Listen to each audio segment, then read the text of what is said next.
California, and I'd like to wish everyone a Happy New Year and introduce the rest of the seniors from this year's squad.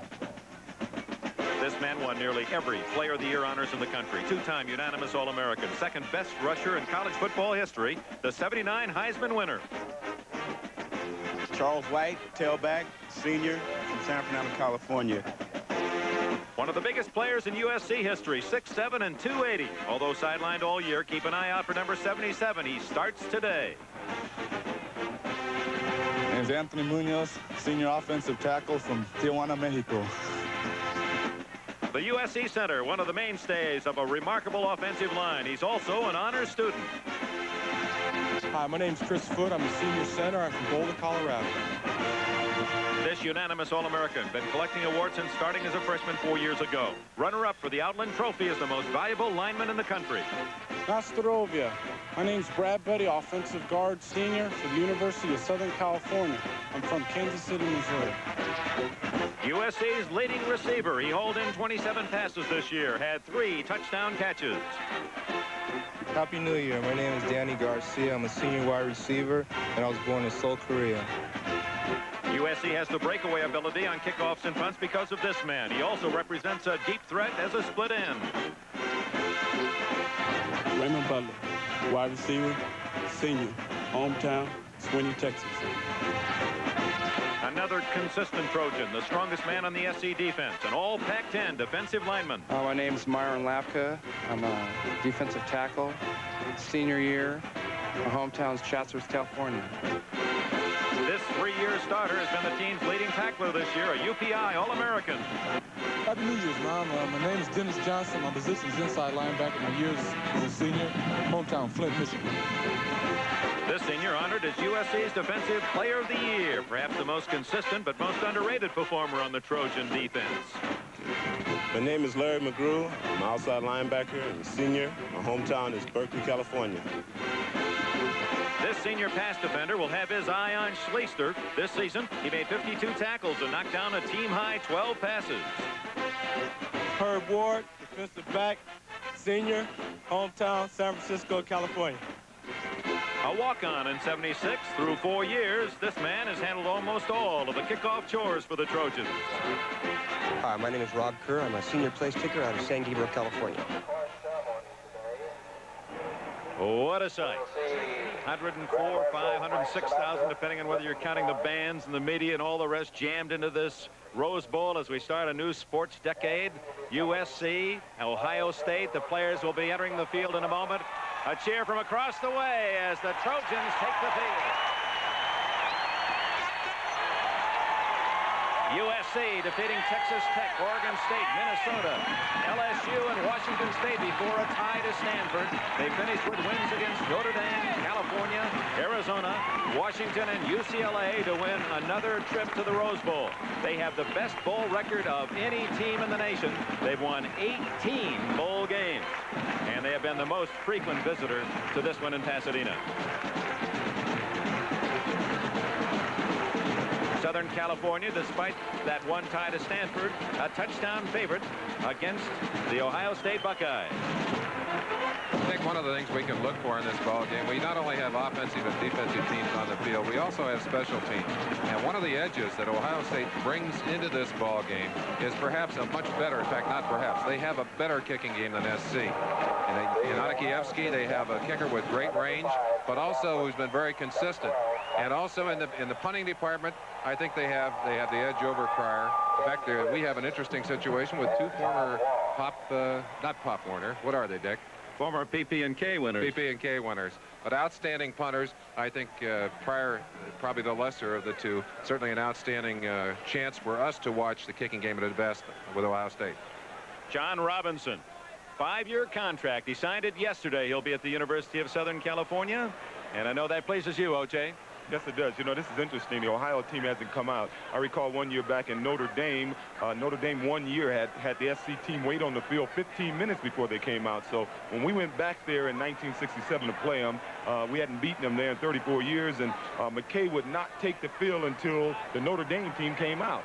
They threatened to forfeit the game. The officials came in and said, we're going to forfeit the game if you don't take your team out on the field. McKay told us, get dressed. we're going home.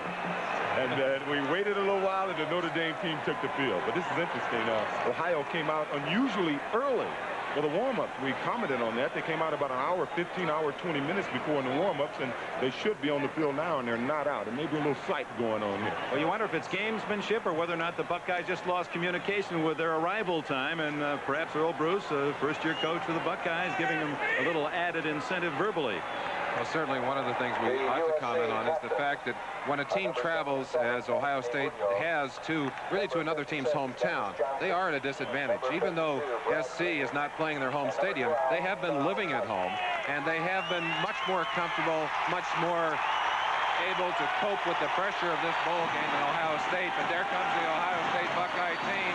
You can believe that they're about a mile off the turf out there right now, pumped up and ready to go. I think it was a little psyche going on. They wanted to get their little edge coming out of the tunnel. Ohio State, Woody Hayes gone. Earl Bruce takes over from the man who got him through school at Ohio State. There he is, the 40-year-old Bruce, who last coached at Iowa State. They started with a win against Syracuse, struggled to victory against Minnesota, beat Washington State, barely defeated UCLA, but that was the turning point in the season as they won here in Los Angeles on a 90-second drive of 80 yards. Then they rolled past Northwestern, Indiana, Wisconsin, Michigan State, Illinois, Iowa, before their 18-15 win in the finale at Michigan. And here they are again in the Rose Bowl. One of the things we might talk about early is the fact that Ohio State in their home stadium plays on artificial turf. This is only the second game they've had all year on natural turf. And both of those games, by the way, they really struggled with. That was Minnesota and UCLA. Frank Sinatra, the official coin flipper. Heads he calls, and a heads it is. You won the toss, you can take it. USC has won the toss. And I believe it looked as if they said they're going to take the goal rather than receive. I think what Charles White said is we'll take the ball down on this end. I think he wanted both of them.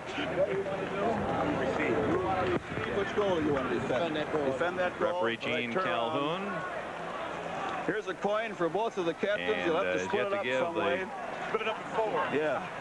Semaphore to indicate who will. Now it is. USC will receive to our left. And the Buckeyes of Ohio State will kick it off. All right, that means that Ohio State will be on defense initially, trying to stop that high-powered USC offense. O.J., what might we look for early? Well, Dick, I think Ohio State realized they can't stand in there man-to-man with USC. I think they think USC's line may be a little too strong for them. So I think they're going to give SC a lot of different looks. I think the key guy to watch early is Todd Bell. He's the rover back. He's number 25. He'll be moving around, and I think he has a few tricks up his sleeve. I think they got a few special plays to try to control SC running the football.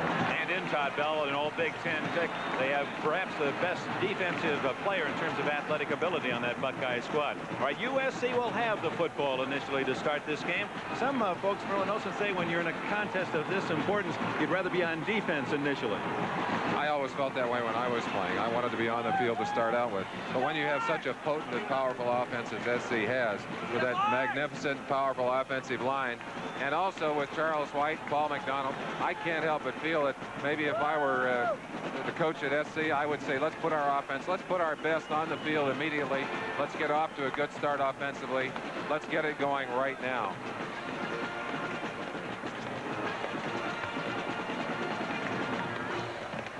Scarlet and gray of Ohio State align in the kickoff formation. USC deploys to return. Raymond Butler, 86, and Michael Hayes, 25, will be the deep men for the Trojans. Final from the Sugar Bowl.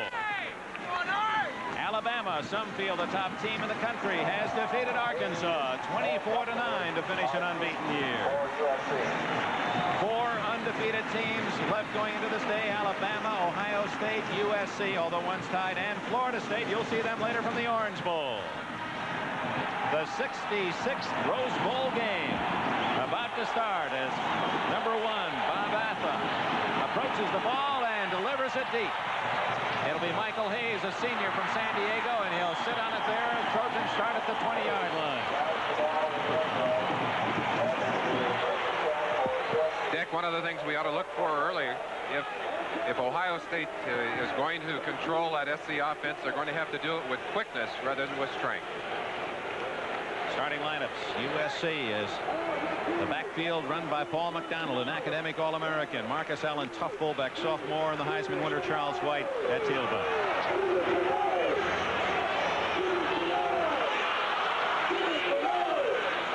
In motion comes the V-man, Rakshani. And it's White. First carry of the game, gets only a couple. A swarming Buckeye defense, spearheaded by Marcus Merrick, number 36. Keith Ferguson also in on the stop. In the line for the Buckeyes and the wide receivers for USC, Dan Garcia and Kevin Williams. Good speed, good hands on the outside, and Hobie Brenner, a tough big target at tight end. Rakshani is slotted left on 2nd and 8. White, 25, 30, and out of bounds with a first down at the 34-yard line. Oh, you know the feeling, that student body right. Yes, Dick, that's been a bread and butter play for FC over the years. They've run that play, incidentally, 106 times this year, and it's averaged 7.7 yards per carry. Those are the offensive linemen for SC. Munoz on the weak side. If ever there was a misnomer, calling Anthony Munoz a weak tackle, that is a big, strong offensive line. Foster, Flip, Buddy, and Van Horn, giants, average 6'5" in height, as you saw earlier. First down USC. They actually spotted out of bounds at the 30.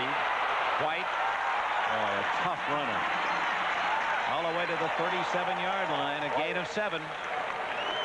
A look at the Ohio State defense. Sawicki in the center, Gary Doolin on the outside along with Jerome Foster. Linebackers, there'll be 4 of them. Ferguson and Laughlin on the outside, Merrick and Washington inside. And that fine secondary that O.J. talked about. Guess, Ellis, Skillings, who's the safety, and Bell, who's the rover. We haven't seen Bell making those big plays. They might have trouble here in the early going controlling SC.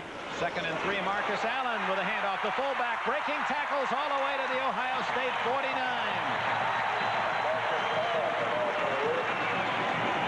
Allen, say, will be the heir apparent to Charles White's tailback slot. Not a bad running fullback. One of the problems you have when you have a great back like Charles White in the backfield, you have your eyes on him. And what happens? They don't give the ball to him. They give it to Marcus Allen. And Allen, showing his smoothness, tremendous acceleration, gets away from a second tackler. Big gain, first down. Into Ohio State territory by USC. McDonald audibilizing at the line of scrimmage. And he's going to throw for the first time. Looking for Williams. Almost intercepted. It was intercepted by Ray Ellis, number 27.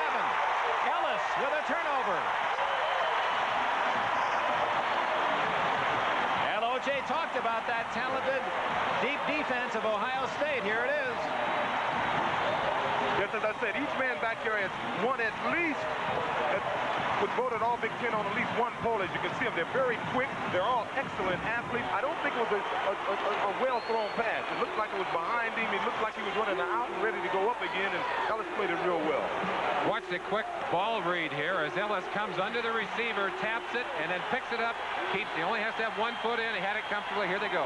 From the 40-yard line, Schlichter on first down throws it intercepted by Herb Ward of USC. Oh, my. Turnabout is fair play.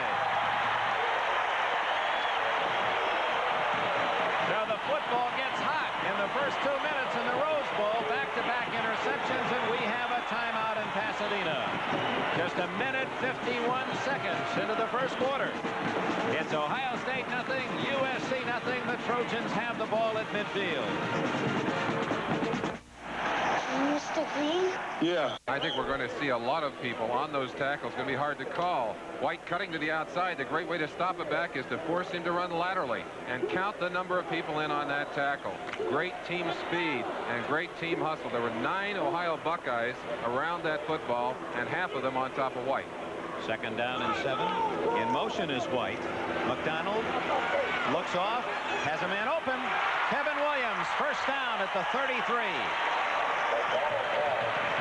Todd Bell made the tackle. McDonald has his first completion.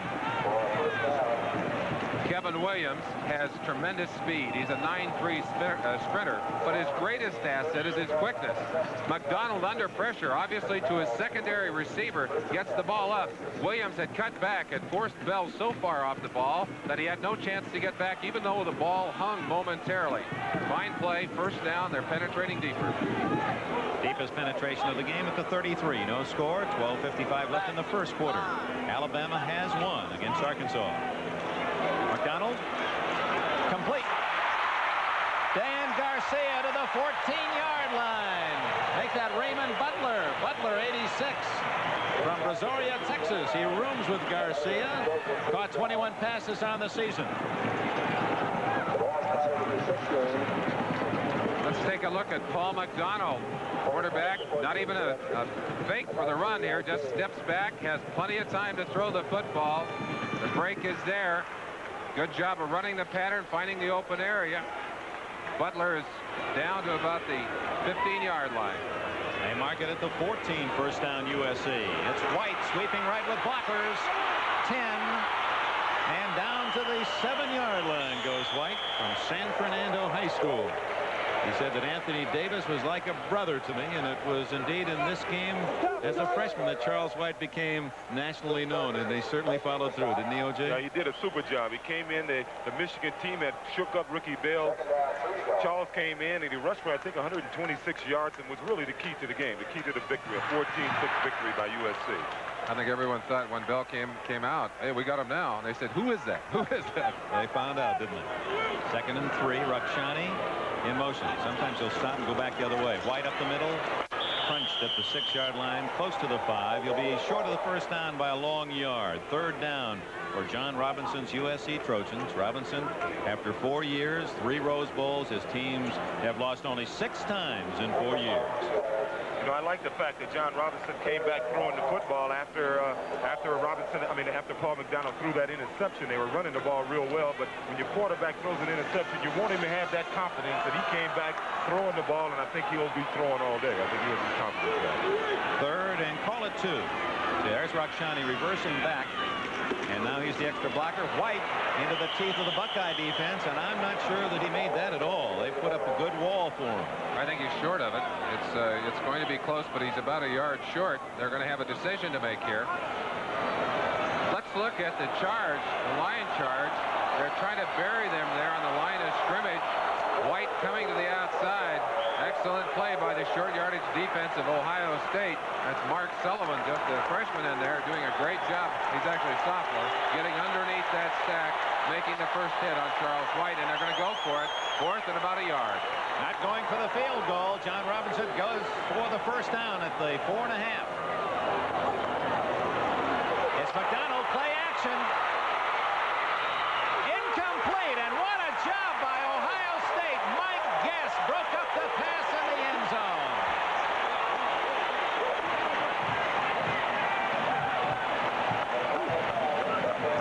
There's one of your guys, O.J., Mike Guess, 3 times, an all Big Ten performer. And I don't think I've ever seen a better reaction, ball reaction, by a quarterback in my life. Watch this. He stops and comes back, twists his body in the air, and absolutely snatched that ball away from the receiver. Vic Rakshani thought he had a touchdown. Instead, it's Ohio State's ball at the 5-yard line. Timeout, 10:22 left. First quarter, no score. Now the Buckeyes have stopped USC twice on this play in the end zone. Mike Guess, number 12 of the Buckeyes. Marcus Merrick, number 36, forces a quarterback early, does not let him have time to roll it out of there. But it's a great play by Guess, reacting to that ball, pulling it back. On first down, Calvin Murray vaulting out to about the 8, maybe the 9-yard line. Larry McGrew, 57, outside linebacker for the Trojans, made the stop. We talked about games being won or lost on the line of scrimmage. Number 96, Myron Lapka, taking on the block right there on the line of scrimmage. Gets a good piece of the ball carrier. Hit him right on the line. Forward motion carried him for a small gain. McGrew, 57, and Ricky Gray, 35, also a piece of the action.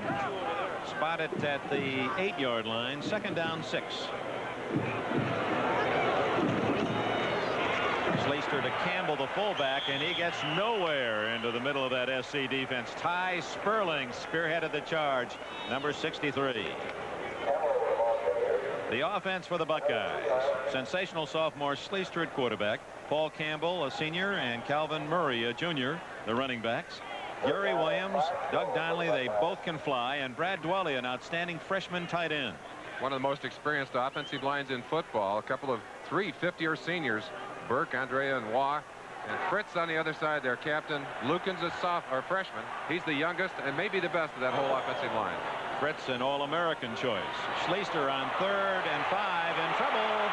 And down he goes at the 10-yard line. Chased by Myron Lapka, the senior from Chatsworth, California, number 96. Let's talk for a second about that gamble. Going for the points, going for the 7. Would they have been better off taking a 3? Well, you know, normally you would say yes, but I think they are aware that Alabama won the game, and I think they're playing. They want to win the game, both teams, but they want to win decisively. They know what a national championship does for their recruiting, and I think when you got a Heisman Trophy winner in the backfield, you got 2 plays to get 1 yard. I think it's a good gamble. Well, on that last play, they gambled again with the run of Schlichter. They're stopped. They're going to kick it away. Tom Orris from Fairport Harbor, Ohio. Good punter. From his own goal line, he sends a beauty. Taken by Butler, and he is tripped up at the 45-yard line. Fumbled, but after he hit the deck. So a good kick by Orris from his goal line, and USC will begin from its own 44-yard line. Butler, number 3 in the nation in punt returns this year. 8 minutes and 16 seconds left in the first quarter. SC, Ohio State, no score. 4.5 of the Buckeyes. That's Bill Miles, the coach of the tackles and the tight ends, showing some of the blocking schemes. They'll be adjusting those throughout the game, trying to get the edge on SC. USC with its wide receivers to the left. Rakshani, the V man they call him, in the slot, and Charles White breaks a tackle and gains 3 more than Ohio State thought he would get. It'll be 2nd down and 6 as White now has rushed for 6,020 yards in his fabulous career. And we've talked about number 68, Sawicki. He's slanting there to the outside. That's Buddy, who just tackles him and puts him on the ground. Somehow I don't think that's a legal block, but you can see the effectiveness of a big man, and Buddy has about 40 pounds and 3 inches on Sawicki. McDonald to throw, under pressure, dumps it off to Allen, 45-40. He's to the Ohio State 38-yard line. Vince Skillings, not very big, 176 pounds. 48 of the Buckeyes put a mean hit on Allen to stop him cold. Yes, if you saw Charles White on that play, they had a blitz on, and Charles White, I didn't know he can block. I mean, he really waxed the guy who came in there. There's something else we saw there, and that's the ability of McDonald to be cool under pressure. He had a tremendous rush on him, still found the open man. He does that perhaps better than any college quarterback in America. 2 tight ends and Rakshani in motion. So this is the run formation. Now they call that the zap when he reverses his field. And White up the middle. Big yardage to the 31 of the Buckeyes. That'll bring up 2nd down and 3. Rakshani, just to give you the terminology, they call it zip when Rakshani starts in motion, runs all the way to the other side. Zap when he stops at the center position, comes back, and then they have a zoom that we haven't seen yet where he starts, goes past the center, and then will block upfield off tackle. That's like pulling a guard and giving him a running start at the snap. You have to keep your wax out of your ears in that huddle. You get in trouble. Zip, zap, zoom. Rakshani is slotted left. 2nd and 3 play. White, 1st down as he skids to the 25-yard line. White is an interesting story on him. All of the athletes at USC undergo the immersion test. It's a test to measure the body fat. Ricky Bell was measured at about 3%, incredibly low. That was the all-time low at the Institute. This year, this young man, Charles White, 1.8% body fat. I mean, he is all muscle. You drop him in the lake and he couldn't swim if he had a motor on his back. Well, we can't swim anyway. Rakshani in motion on 1st down. Oh, Michael Hayes came in for that carry and was greeted rudely by number 5, Jim Laughlin, the spirit of the Ohio State defense. Foster in on the play as well. We talked about Stunning and slanting. Watch number 55. Foster pops through the gap here, and he's going to be the first man to meet him right there with the help of the fine linebacker, Jim Laughlin. That's the kind of quick, aggressive play that Ohio State is going to need today to shut down that SC offense. Laughlin, 5, named most valuable player by his own teammates. He made the big plays early in the season that got Ohio State off to the great start and then on to the unbeaten year. Second down, 13. Pass formation, but they run it with Hayes up the middle on a quick hitter to the 24-yard line, which will bring up 3rd and 8 for USC. White back into the game. Hayes goes out. One of the dangers of doing all that stunning and slanting is that you may open up the wrong hole. And certainly you can make the big plays. You've got to be very careful and get some compensating rushes by people all across the line. It's a defense that must be very well coordinated. So far, they haven't been hit for the big one. They spot it at the 25, so it's 3rd and 9. That's Kevin Williams, the flyer to the left. Garcia split wide right. And White is in motion. McDonald on it broad. Allen, and he's met at the line of scrimmage. Fooled everyone but one of the Buckeyes. And Merlin Olsen, that's Todd Bell, 25. That was your strength as a Ram. They rarely could draw past you. That little draw play here, and they almost had him. Had Todd Bell missed this tackle, he would have had the first down and maybe more. You see the dive at him right there, but number 25, Todd Bell, who's a linebacker, not a linebacker, almost up in the linebacker's position. He's the rover, of course, and SC was concerned about him. They knew he was going to be lined up different positions today. I'm sure on that play that he was assigned to the fullback, Marcus Allen, and he was standing there waiting for him. SC has really been taking advantage. That's right. We don't want to interrupt you except to say that we have a commercial message, and we'll finish that thought in a moment, O.J. Eric Kipp apparently will try for a USC field goal when we return a scoreless tie. Rose Bowl on a glorious day on this January 1st, 1980. USA will try for the field goal. It'll be a 41-yard attempt by Eric Kipp out of the hold of Scott Tinsley. Kipp has plenty of range, but a little inconsistent in his field goal this year. It's high enough and long enough. It's good.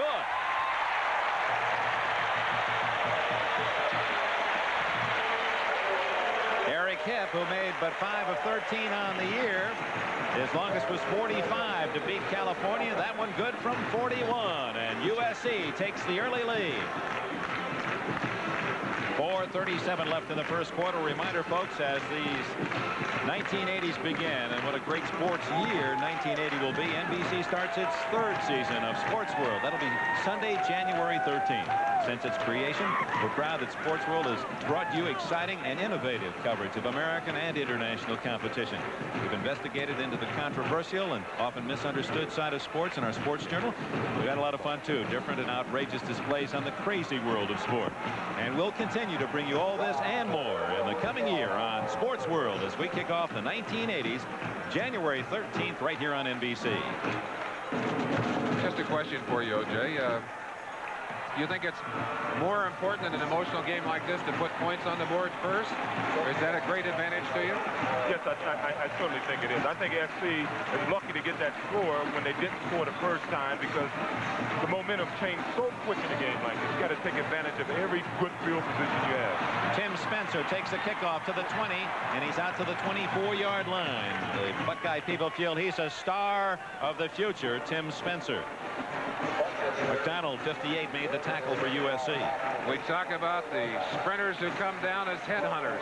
Number 58, Mike McDonald, one of the finest for SC. You can see him turning it on here, getting an eye on that ball carrier, and there it is, right there on Tim Spencer, and a lot of help to follow. USC has dominated this first quarter in possession, over 8 minutes to Ohio State's 2 minutes. That's Calvin Murray finds a crack in that SC defense and charges to the 30. It'll be 2nd and a short 5 for the Buckeyes. A look at the USC defensive alignment. We haven't had a chance to set the defensive line. You saw Lepka earlier. Sperling on the nose. Dennis Edwards at the other tackle position. Linebackers, there's some quick ones. Larry McGrew, the strongest.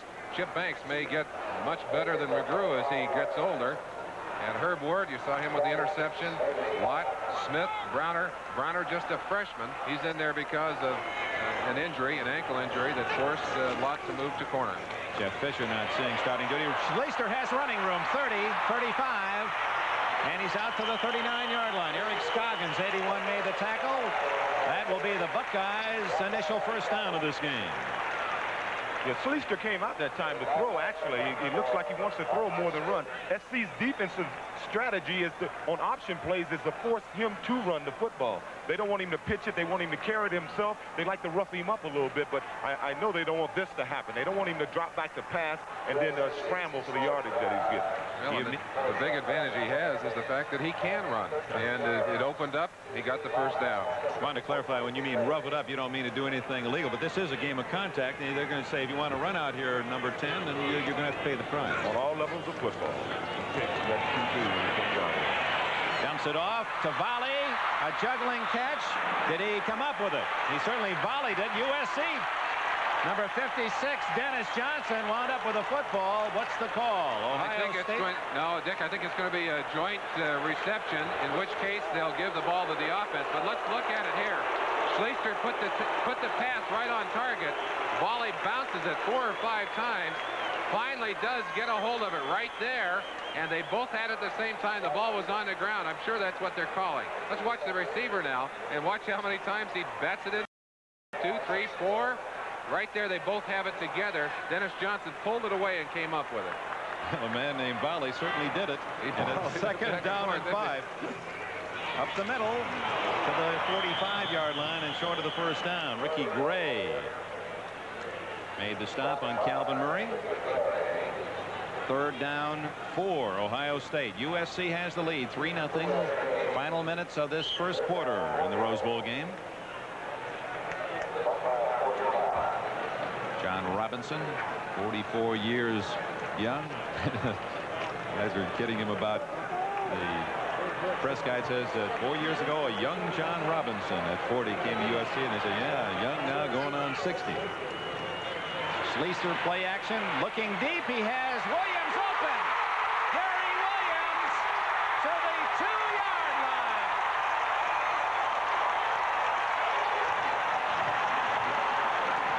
What a throw by Schlichter. He caught Williams on the dead run, and it's time for the Buckeyes to celebrate. It's a 53-yard pass play. Schlichter to Gary Williams. Shows you the power that this young man has in his passing arm. Watching him practice, he has a powerful rifle right there. You can't throw a better pass than that. And then Williams runs out of the first tackle. Herb Ward, number 23, there to save him. Bulldogs him down, but they're right on the 2-yard line, itching to get that 7 points in the lead. First and goal for the Buckeyes. Schlichter keeps it and is stopped just shy of the goal line. Ricky Gray, 35, 51. Chip Banks with a shoulder, as Ohio State is less than a yard from a go-ahead score. Schlichter is amazing to me. He's like, he reminds me of Terry Bradshaw. A defensive back can get no read on him. He doesn't have to really set up to throw. He throws with all arm. That time he never stepped up to throw the ball. He put it 53 yards in the air on the money, standing virtually flat-footed, all arm. Interesting point, gentlemen. USC has not given up a touchdown in the first quarter all year. Ohio State trying to do something 11 other tough opponents could not. Give it to Murray. And they spot it outside the goal line. He did not get in. And was there ever a vicious hit made down in the depths of that SC defense? Go down in the pits. You talk about line surge, and this is where some of that physical strength is going to come into play for SC. Big number 78, Georgia Chica, I think is the guy. And Ricky Gray, number 35, the man who polished it off. Eric Scoggins, 81. That's great goal line defense. You know that Gray is tough. He had a knee injury in the first quarter of last year's Rose Bowl game, played the whole game, made 15 tackles, and required knee surgery after the game. He refused to admit he was hurt, played the whole game on a very serious injury. And I thought for a minute SC was going to keep that not being scored upon in the first quarter record intact with 7 seconds left to go in the first quarter. Ohio State called the timeout. I think it was more out of confusion than wanting to score in this first quarter, but the Buckeyes have spent a timeout with the ball about a foot from the goal line. We talked about the emotional aspects of the game, of getting on the scoreboard first.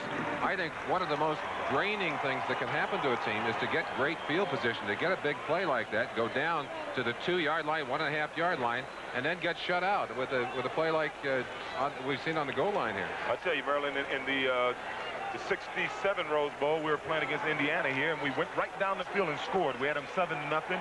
We went right down the field the next time, and they stopped us on the 4-yard line. We had a fumble, and we didn't score again until late in the fourth quarter. We went into the fourth quarter up 7-3, and had to score late in the fourth quarter to finally win the game. Well, Ryder, our old friend, is here, the Goodyear blimp, to bring us a spectacular aerial shots from the Rose Bowl. Good to have you aboard, and Happy New Year. We hope it was a good year for us all. 3rd and goal, Ohio State trailing USC 3-0, possibly the last play of the first quarter. Donnelly in motion. Inside the handoff. No. Ricky Gray. What a play by Gray, 35. Paul Campbell stopped cold, and that Gray, a sophomore from Tucson, Arizona, has made 2 plays back-to-back. The end of the first quarter of the 66th Rose Bowl game. Ohio State faces 4th and less than a yard when we return. The score after 15 minutes, USC 3, Ohio State nothing. The Trojan horse and those 11 defensive men have played with that kind of strength. 4th and goal for Ohio State, less than a yard away. As you look at the first half statistics, USC has stopped Ohio State from the 2-yard line on the first 3 tries. 4th and goal. This is it for the Buckeyes. 3-0 USC. Schlichter keeps it, and he doesn't make it. The Trojans stop him.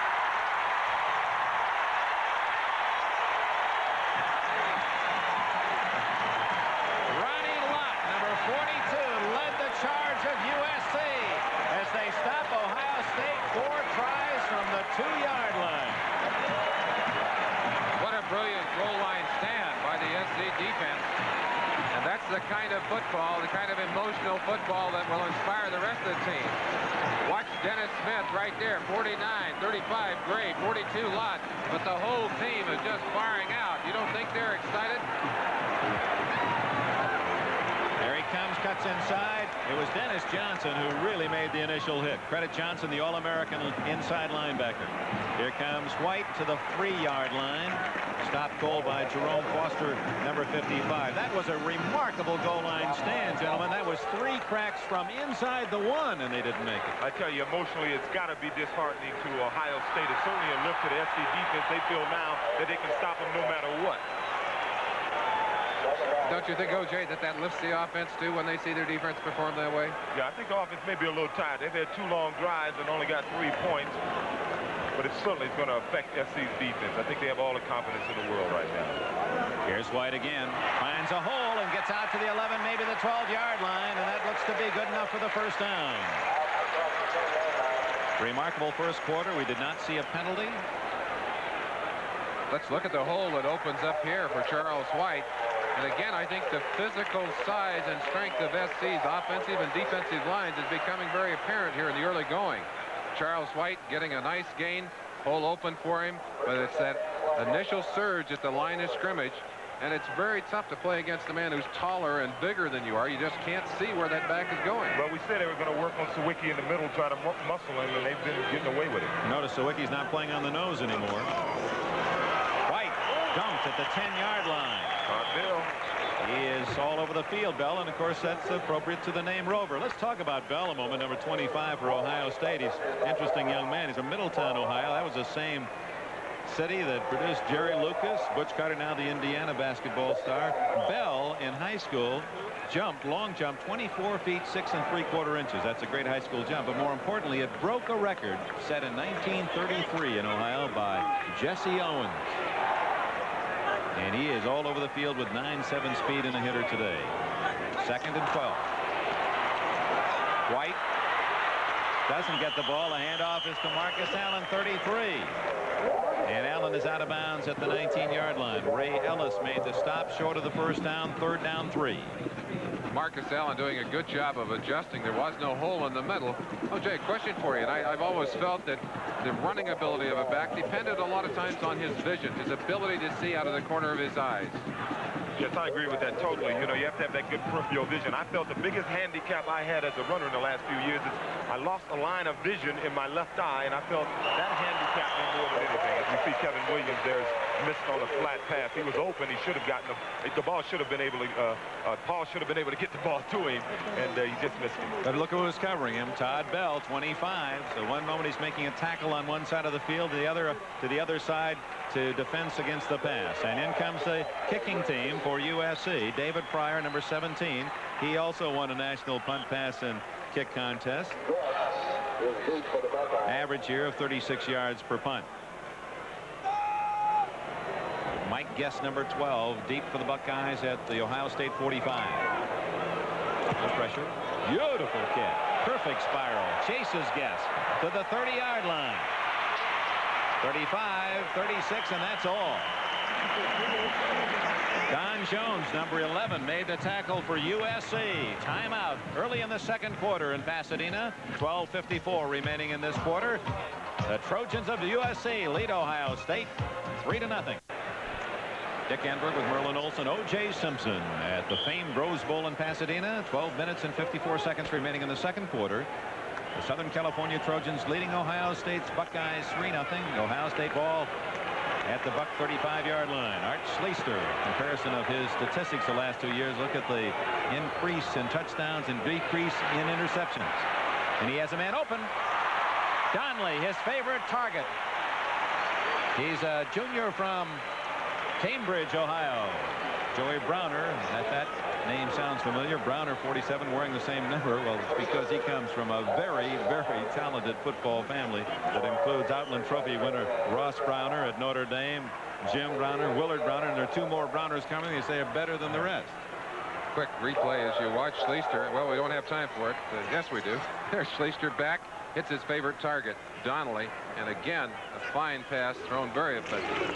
First down play, the draw, and it doesn't work as Calvin Murray trapped in the backfield and finally dropped by Chip Banks, number 51, a sophomore from Augusta, Georgia. Dick, one of the things that interested me in talking to Art Schlichter about his preparation, he said before his freshman year in the summertime, he would throw the ball 500 times a day, 6 days a week to strengthen that arm. And this last year, between the seasons, he threw 400 to 500 times a day, but only 5 days a week. It's no wonder he has a powerful arm. Another thing, they say that if he ever hurt the right arm or was trapped held by the right arm, he can throw the ball 50 yards left-handed. He's a natural lefty. Jack Armstrong, second down and 12, and Schlichter rolling and looking. He threw that one away, but he had a man close. It was obvious what he did. He had Williams close to the ball, close enough that you can't call intentional grounding. But he was doing exactly that. He grounded it right at Williams' feet. As you watch Schlichter moving back to the huddle, you see all those Buckleys on the side of his helmet. Those are for big plays, and that's exactly what he is. He is a big playmaker, and there is an art to throwing the football away. A quarterback who knows how to do it does not get caught that often. Again, you watch the rollout, the running ability, too. You see him fire the ball away, but he's looking right into the eyes of that receiver. Larry McGrew, 57, locked up on him. No penalty. Back to the live action. Schlichter down the middle. Complete. It's Ty Hicks. He fumbles, and USC has recovered at the 33-yard line. Ronnie Lott, 42 with the ball. It's a shame because it was a beautiful pass by Schlichter. I think today we may see a Big Ten attempt record, at least an Ohio State attempt record. I think they realize now, especially after that goal line stand, that they're not going to get too much running the ball on USC, and I wouldn't be surprised to see Schlichter break a number of passing, at least attempt records today. Well, he'd like to break the completion records, but he'd like his receivers to hang on to the football. A fine hit by number 42, Ronnie Lott, really took that ball away from Ty Hicks. SC's offense on the field. At the 33 of the Trojans, SC leading 3-0. 11:36 remaining in the first half here at Pasadena. White, running room, here he comes, and dropped by Ray Ellis, 27, as he was starting to make a move. moved to the outside. Mike Guess also in on the tackle for Ohio State. Let's try and get an idea of why there is so much room. I know there was a great block thrown in there by Foot on the linebacker Marcus Merrick, but a tremendous amount of room for White. Let's look from the end zone. This will give us an idea. There's Doolin being knocked inside. Merrick overran the play, and White just did the rest on his own. Big gain. Back to the action, and a stop at the 40-yard line as Marcus Allen gets that quick handoff from McDonald and goes nowhere. It'll be second down. Make it third down now on the no gain, and about a yard and a half for USC at the Trojan 42-yard line. You see Paul Hackett in the yellow shirt signaling the offensive plays to Schlichter. Basically, they sent out a couple of plays at a time, or check that to McDonald, and McDonald then has the option of audibleizing. He can call really anything he wants, and bright enough to do it well. White to the 45 and a first down. Picked his hole and got the yardage he needed for the first down. We talked early in the telecast about the physical superiority of that SC offensive line, and watch them here as they make room for their Heisman Trophy winning tailback. Plenty of room for the first down. Rakshani even adds to it as he comes in as that B-back, although he got stuck pretty good on the line of scrimmage, but it is a first down. USC with the lead, 3-0 at its own 45-yard line. Michael Hayes in the game, takes the fake. McDonald throws it, incomplete. Marcus Allen, the intended target, but he was well covered as Todd Bell was over there again, and he had help from Al Washington.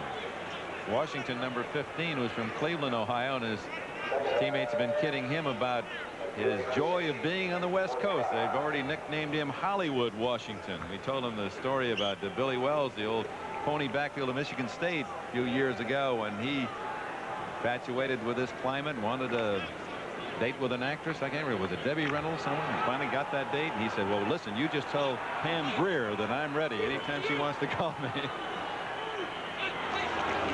McDonald to White. Solid tackle. There he is, Al Washington on cue. You know, I've noticed one thing. Every time SC put Rakshani or any of their tight ends in motion, they run the football. I think pretty soon now we should look for them to pass off that. Well, they try and set people up. Certainly one of the things that both teams have had is a tremendous amount of time to prepare for this game, and you've got to believe there are some tricks rolled up in those sleeves. Kevin Williams is flanked to the left. Michael Hayes in for White. Dan Garcia split right. 3rd and 8 from the 47. Good protection, and going long for Kevin Williams. Touchdown!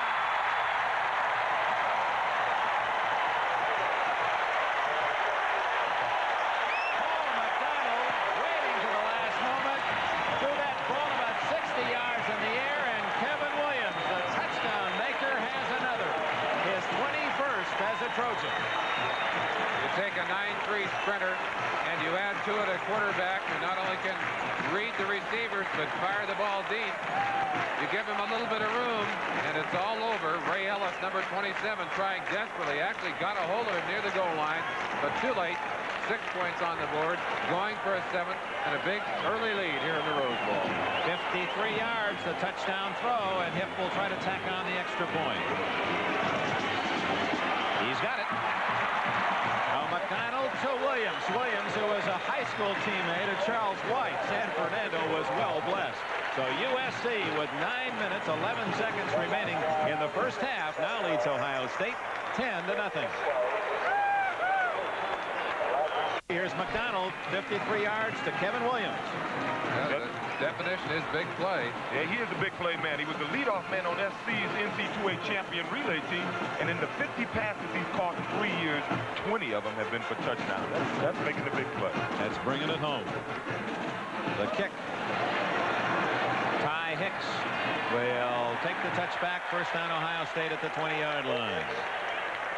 might be appropriate, Dick Enberg, to talk about an interesting aspect that O.J. touched on with this Ohio State team. This is an unusual team. They have the capability to come back. They have the ability to hurt you with the big play. Schlichter, as we've seen, can throw the ball effectively. He can roll out of there. He can take what looks to be a certain loss and make it into a gain. And that's something that Big Ten teams, especially Ohio State, have not had in the past, and it's important when you're down. I'll tell you what, we are aware of it in this area in Southern California. They start the season out here against UCLA early in the year, and they made a great fourth-quarter comeback. And believe me, SC is aware of that. Last year against Michigan, I saw them sit on the lead. This year, I think they'll keep trying to score. They know they can come back on it. 10-0. Donnelly in motion. Nothing there at all for Calvin Murray as Myron Lapka greeted the junior from Woodbine, New Jersey, to the Pasadena Climbs. Talked to Myron Lapka before the game. I said, are you excited? He said, yeah. He said, I missed the first one. I redshirted. Last year I had mononucleosis. I didn't know it. And this year I feel great. He looks great as he puts the tack on Murphy right there. Second down, 9 at the 21 for the Buckeyes. As Williams and Donnelly, both with great speed, are wide left. Tight end, big Ron Barwick, 6'8" target. Schlichter looking down the middle. There's Donnelly. First down at the 46 of Ohio State. Donnelly with those quick feet. His actions remind me a lot of Steve Largent, the way he makes his cuts off moving feet. I'll tell you someone else that has quick feet, and that's Schlichter. Schlichter is not that fast in the open field, but he sets up quickly and watch the ball. So perfectly thrown, and it had to be right on target, or it might have been intercepted, could not have been caught. Big play. That's the kind of big plays that you come back with. So far, Ohio State unable to move on the ground, but Schlichter has thrown it well, and but for a dropped pass, a fumble, deep in SC territory, Ohio State might be in the lead at this point. Rick Volley, short yardage, close to midfield. Volley, senior from Lynchburg, Virginia. It'll be second down for the Buckeyes and 7. I think the real difference in this game so far is down on the line of scrimmage. And I think it's in the physical superiority of the offensive and defensive fronts of these SC offensive defensive team. You've seen them run the ball effectively. Ohio State has not run it effectively. They've thrown it effectively. That's been their weakness so far in this game. Donnelly in motion. Second and 6. Big hole, but short yardage as it closed in a hurry on Calvin Murray. Dennis Johnson, 6'4" senior, who migrated west from Clinton, Michigan. Won All-America honors on the UPI ballot this year. 3rd and 3 for Ohio State. Tim Spencer, number 46, comes in from the Buckeye sidelines, and Murray goes out. Paul Campbell out for rest is back in for the Buckeyes. You see Coach Hackett talking to Kevin and McDonald. I think they beat him bad now on the bomb. And I think you'll see him running a lot of stop patterns, a lot of hook patterns now. They got him respecting the deep threat. SC defense digs in. There's Spencer, the youngster, with the first down all the way to the 39-yard line before Joey Browner can make the tackle. Spencer, a high school All-American from St. Clairsville, Ohio. He admires Earl Campbell, he says. And well, I do too. The world does, and I suppose there's a certain team in the Steel City that admires him so much they hope that he has an extended vacation early in this year. And we should say, on behalf of our colleague O.J. Simpson, it must have been heartwarming for you to look through that Ohio State book and see how many players said the player they admired most was O.J. Simpson. There's Paul Campbell fighting forward. Tripp stayed on his feet to the 35-yard line. All of a sudden, after talking about the lack of a running game, Ohio State has started to run the ball. I think they got the advantage on that last play, not this last one you saw, the one ahead of that where they got the first down, of some anticipation. I think SC anticipated the pass. They played pass all the way, and they got burned. The Ohio State line doing a good job of blocking on that last play. Now you have a chance to do anything you want. You got a second and 6.5 yards to go. Ty Hicks, the fastest Buckeye in motion, and the pitches this way to Calvin Murray. Caught by an ankle, struggles to the 31. That'll be short of the first down by a long yard. Larry McGrew, a tight grasp of the leg of Calvin Murray.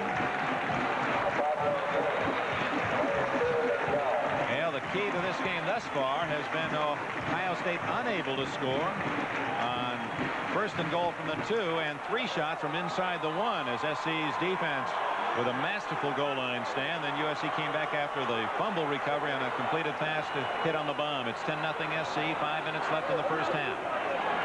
Short yardage play, and Murray is cut down and fumbles. USC, they say the ball was down. The runner was down, the ball dead, and Ohio State will maintain possession. But Dennis Smith, number 49, shot up from the secondary to make that tackle on Murray to stop him far short of the first down. Even on the tough plays, there are some great things happening. Number 22, volley right there on Dennis Johnson, just knocked him clear off the line of scrimmage. Had it not been for that great play by Dennis Smith, you wouldn't have been able to stop him behind the line. Watch volley. Watch this block. That's as fine a block as you'll see. That's an all-American linebacker, and he's got a lot of poundage on volley. That's a big, big hit. 2-yard loss, though, and it's 4th and 3 as Schlichter has the first down. Donnelly, 20-yard line. So it's Schlichter to Donnelly again. Browner made the tackle.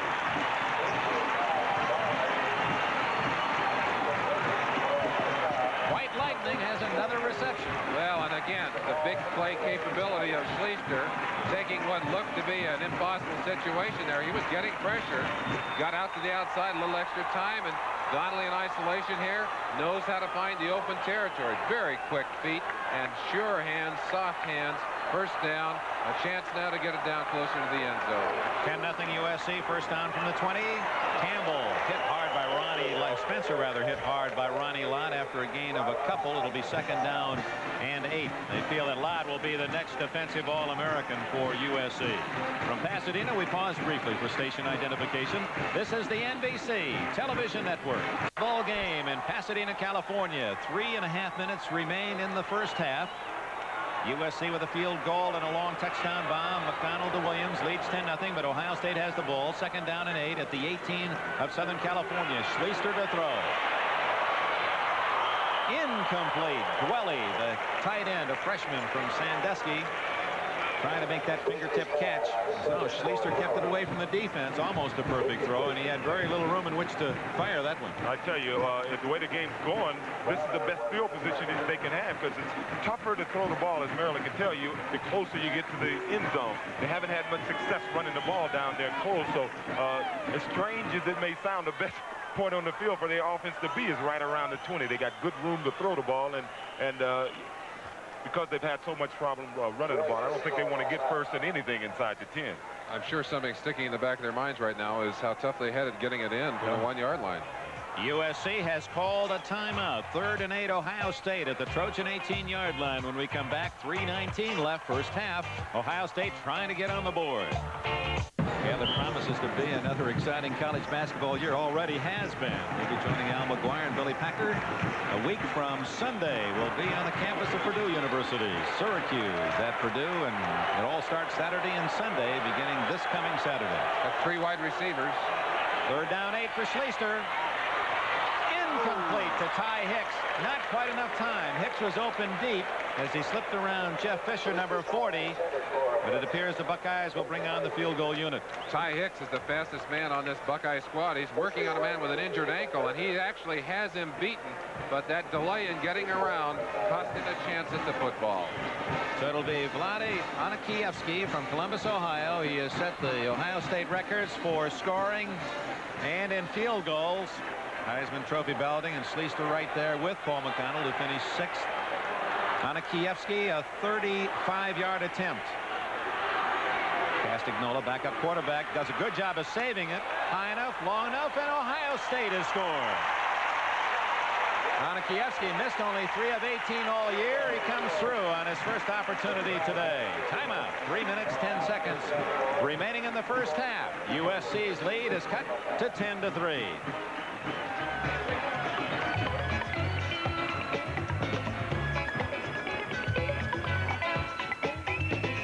Bob Atha tees it up at the 40 for Ohio State. Michael Hayes, Raymond Butler deep for USC. 10-3, the Trojans lead at 3 minutes left in the half. Good kick. Butler at the goal line. The 10. Down at the 15. Slip trying to make the cut. But good coverage nevertheless by the Buckeyes. Number 14, Brian Schwartz, is from Simi Valley, California, nearby.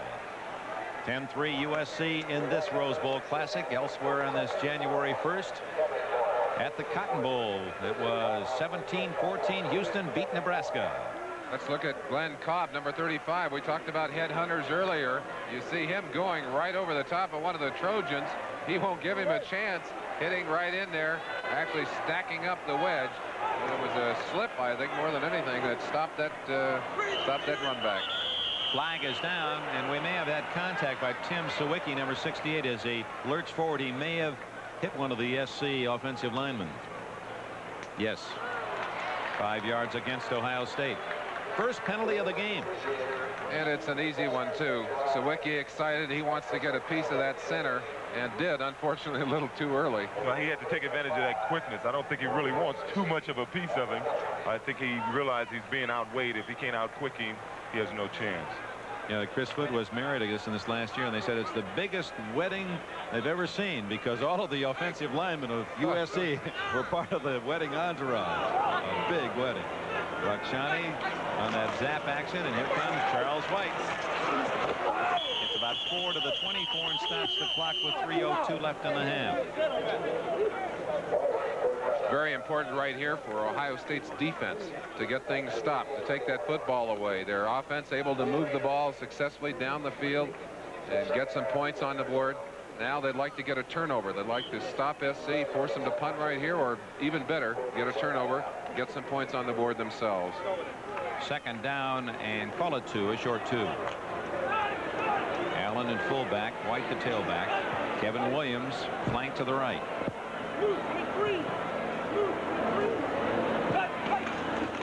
White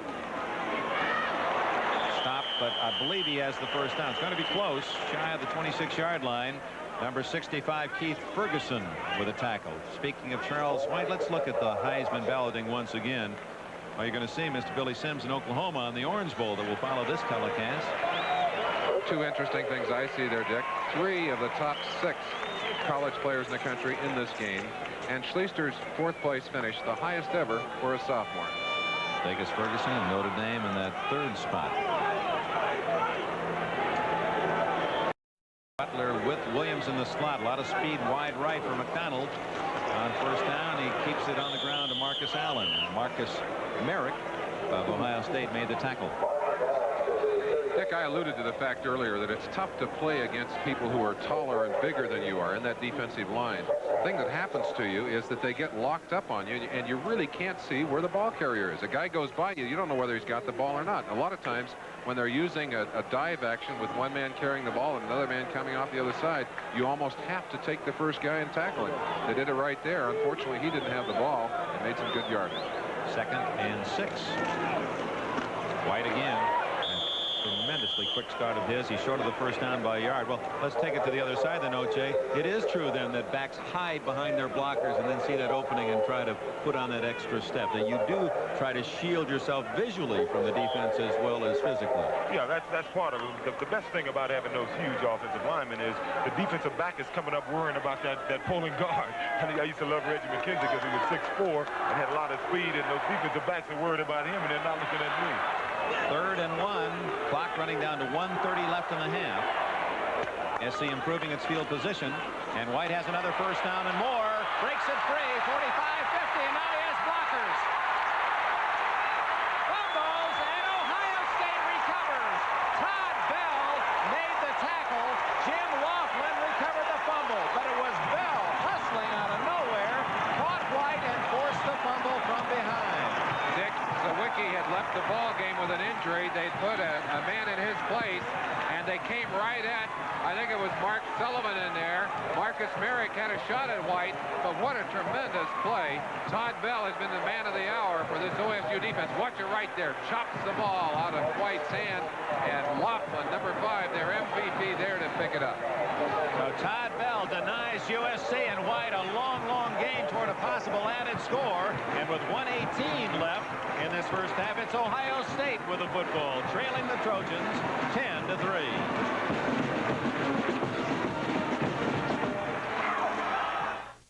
Charles Charles White rips off a 45-yard run. Appeared he may go for a touchdown, but Todd Bell not only saved the touchdown with his tackle, but turned it over. And Ohio State with a football at its 19-yard line with 1:18 left in the half. And Schlichter going to put it up again. Incomplete. Well covered was his intended target. We have a flag down, and apparently we're going to have a penalty against Ricky Gray of USC. Calvin Murray was the intended receiver. You still cannot bump that receiver before the ball arrives. And Schlichter, I think, held on to that ball a little longer than he was supposed to. The pattern was there. Ricky Gray, anticipating the pass, moved in to make the interception, knock it away. Let's go back to the play made by Todd Bell, and you describe it for us, O.J. He's out in the open. He has a guy to his left that he's trying to outrun. He doesn't even see Bell at all. Bell does a great job of stripping the ball. When he went up there too, making fumble, too stripping of the ball. Now he had Rockshani behind him, and Rockshani. Well, let's go back to the action here. Schlichter wrapped up at the 20-yard line, couldn't unload as Charles Ussery from Long Beach, California. That is a deputy police chief, and he put the shackles on Schlichter. It'll be 2nd and 14. O.J., that's some kind of speed from Bell to run White down in the open field and knock that ball out of his hands. Yes, it is, because White has very good speed. He's not a track man. I think Bell has some track experience. 9.7 speed. And he was the man who broke Jesse Owens' long jump record. He can go. Super athlete. The big play here. Second, about 14 yards to go. Yeah, they're going to play it safe now with time running out. Although Murray breaks out of the pack and is out of bounds out at the 34-yard line, close to the first down. Stops the clock with exactly 30 seconds left in this first half.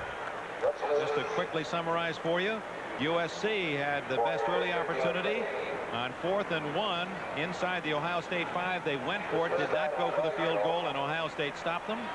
Then eventually Eric Hipp connected on a 41-yard field goal to make it 3-0. Ohio State came back in a 53-yard pass play from Schlichter to Williams, had 1st and goal at the 2 of SC, and SC stopped them on a marvelous goal line stand. And then a 53-yard touchdown pass, McDonald to Kevin Williams, gave USC a 10-0 lead before a 35-yard field goal by Anakievsky. 30 seconds left. Schlichter going long. Williams open, 25, 20, 15, 10, touchdown.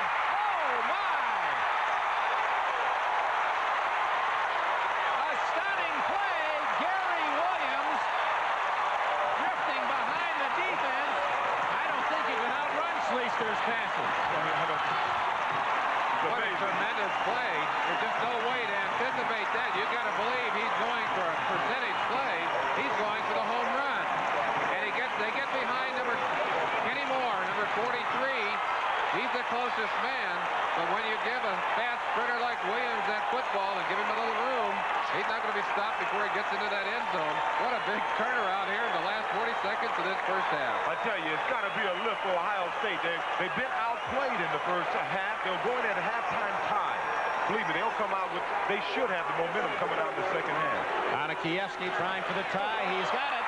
A new game at 10 with 21 seconds left in the half. And how about the average catch by Gary Williams? 2 receptions, averaging 60 per catch. Emotionally, we talked about the goal line stand and how that had to drain from Ohio State and lift USC. But how about that offensive lightning by the Buckeyes? What does that do for the two teams going into the locker room? With time running out, defensively, you say, we don't give them anything cheap. Give them a short shot, let them run the ball out if they want to. But if we have to, we line up 25, 30 yards down the field. I'm sure there are going to be some conversations on that SC sideline because you cannot allow those receivers to get behind you in this situation. And also give Schlichter and his man some credit.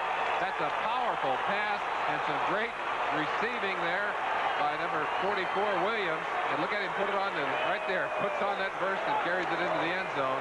That is a real lift before the half. I'll tell you something. I know USC's strategy. I was talking to Mark Brew, one of the defensive coaches. He said they want to give them the short stuff. We'll let them run. We don't think they can beat us that way. The only way they can beat us is with the big play, and that's what we're practicing to stop. Not working. 8th of the kickoff, and hits it well. Michael Hayes at the goal line for USC. At the 10, at the 20, and down at the 23-yard line. Well, we have the color and the music and the festivities of halftime for you at the Rose Bowl, and a reminder USC decide the outcome of this one. Later this evening or this afternoon, wherever you may be, it'll be the Orange Bowl. All that pageantry and color from Miami, Florida, as the unbeaten Seminoles of Florida State take on the University of Oklahoma. That's a running team against a passing club. Should be another great match tonight on NBC. Marcus Allen drives it out to the 31-yard line, and that may be the last play of the half. 10 seconds, 9 seconds. USC build a 10-0 lead into the second quarter. A 35-yard field goal and a 67-yard bomb, and Ohio State leaves the field even with USC. Halftime at the Rose Bowl. The Trojans 10, the Buckeyes 10. We'll be right back with all the 1980 Rose Bowl halftime activities after these messages from your local station. With a lightning-quick touchdown throw from Schlichter to Williams, have tied USC's Trojans at 10 at the intermission. This is the University of Southern California marching band. Their theme, the land of make-believe, Southern California, Chuck Mangione style. And as they make this formation, the music is The Rose, from the 20th Century Fox release of the same name.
USC marching band will now form a figure-8 concert formation. Play the Barbra Streisand Donna Summer hit, Enough Is Enough, appropriate to the defensive problems SC faced trying to stop Schlichter as he came from 10-0 down to tie USC at the half.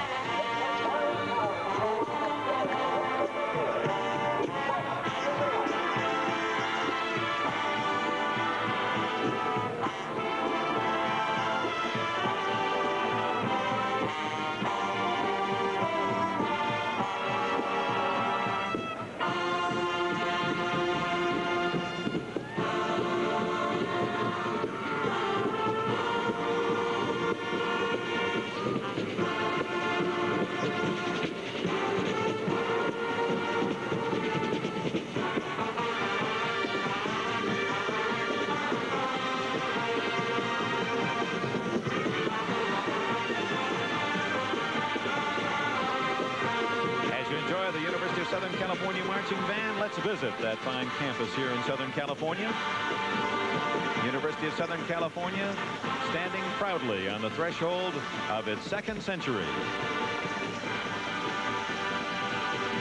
100 years of academic excellence, private support, responsible, independent education. A century of outstanding men and women, leaders in the arts and the profession. A tradition of commitment, a catalyst, not merely a reflection of the vital changes in its community. This is the University of Southern California, proud of its independence, prepared for its future, accepting the challenge of private higher education. The University of Southern California, moving toward Century 2.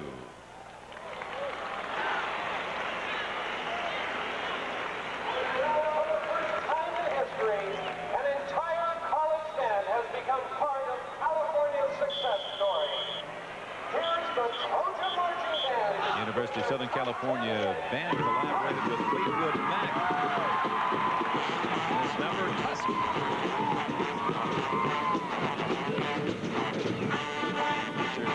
Features the Southern California Percussion Center.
TUSK became TUSC, Tusk.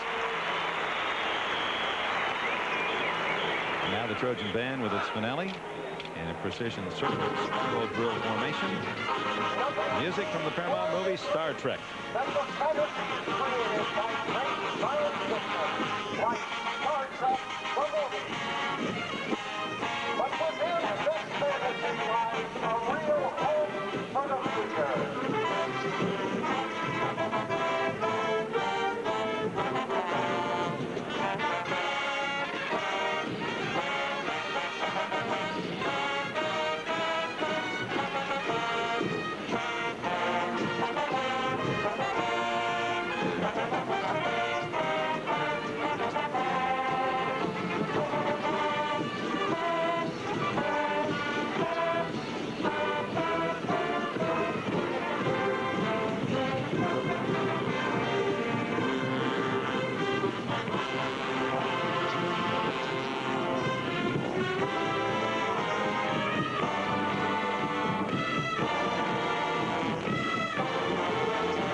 Southern California marching band, an excellent presentation, and in a few moments we'll enjoy the music and marching from the famed University of Ohio State Buckeye Band.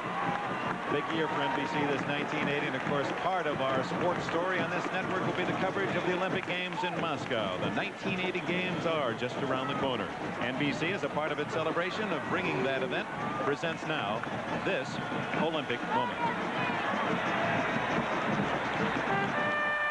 This Olympic moment is brought to you by the Bell System Yellow Pages.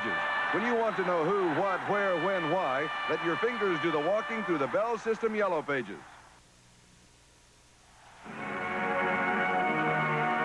London, 1948. The Olympic Games are renewed after a 12-year moratorium because of World War II. 38-year-old Captain Károly Takacs is a member of the Hungarian team. His performance would be one of the most dramatic in the history of the Olympic Games. Takacs was one of the finest pistol shooters in the world. But while on military maneuvers, a grenade exploded in his right hand. His hand had to be amputated.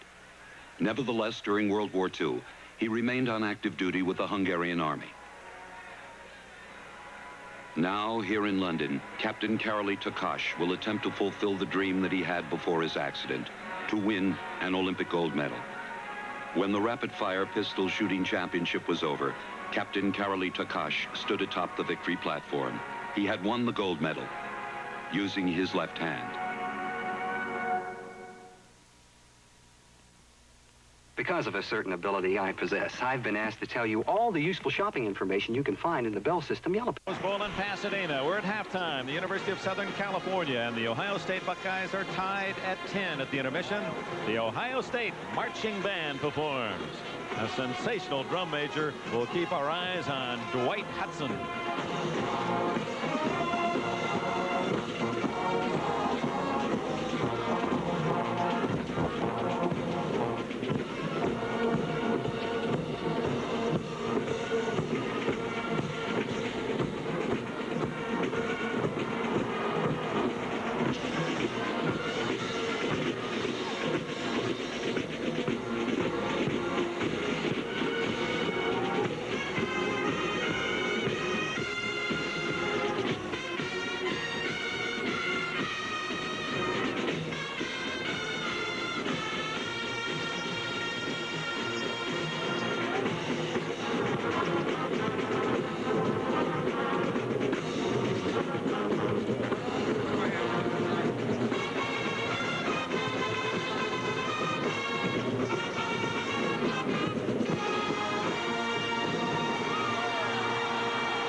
Ohio State band.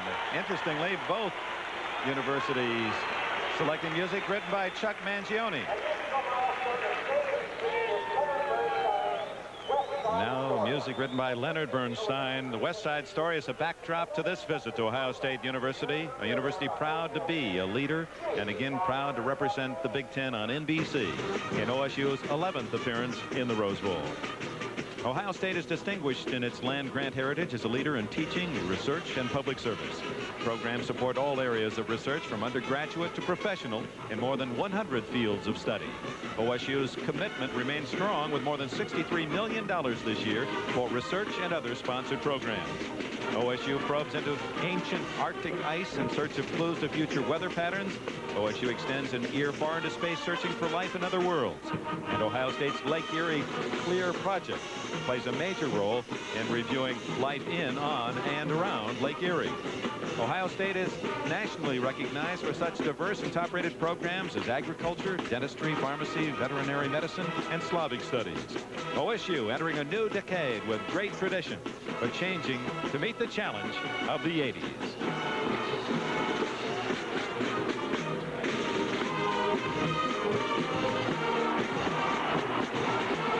Put a one on either side of that large double circle, and you've got the score. 10-10 at halftime. And upcoming a special treat. Mr. Hudson has won the favor of this large audience of over 100,000 fans. Now the famed Script, Ohio. This musical milestone was first performed in 1936.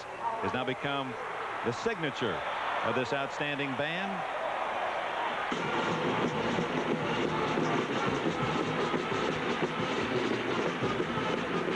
They'll first form Ohio State's Block O, and then drum major Hudson will lead a single line of bandsmen tracing the letters so that the formation appears to be written by a giant pen. And ultimately the letter I dotted by a senior sousaphone player. That's Doug Wendell from New Albany, Ohio. Here they come. Ohio.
In this profession to be able to do so many exciting things. You love sports, you're able to talk about them and see the big events, but when I was finally asked to be able to do my first Rose Bowl, this is a privilege to be here. This is a great event.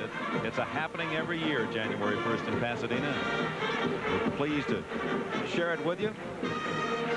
And the committee responsible, the football committee for this game, and all of those who worked so hard, so feverishly in the entire presentation of the Tournament of Roses from parade through game are to be commended heartily. There is no other January 1st quite like the one you can spend in Pasadena, California.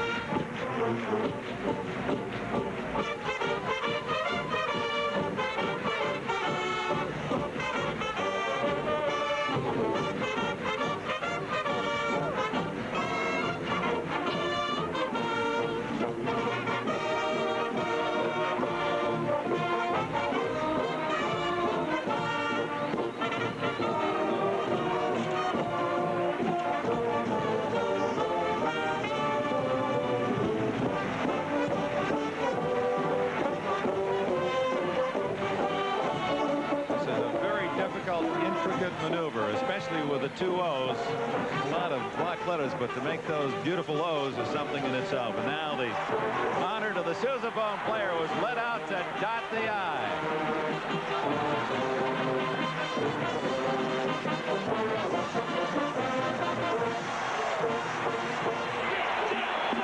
Thank you, USC. Thank you, Ohio State, for an outstanding halftime show.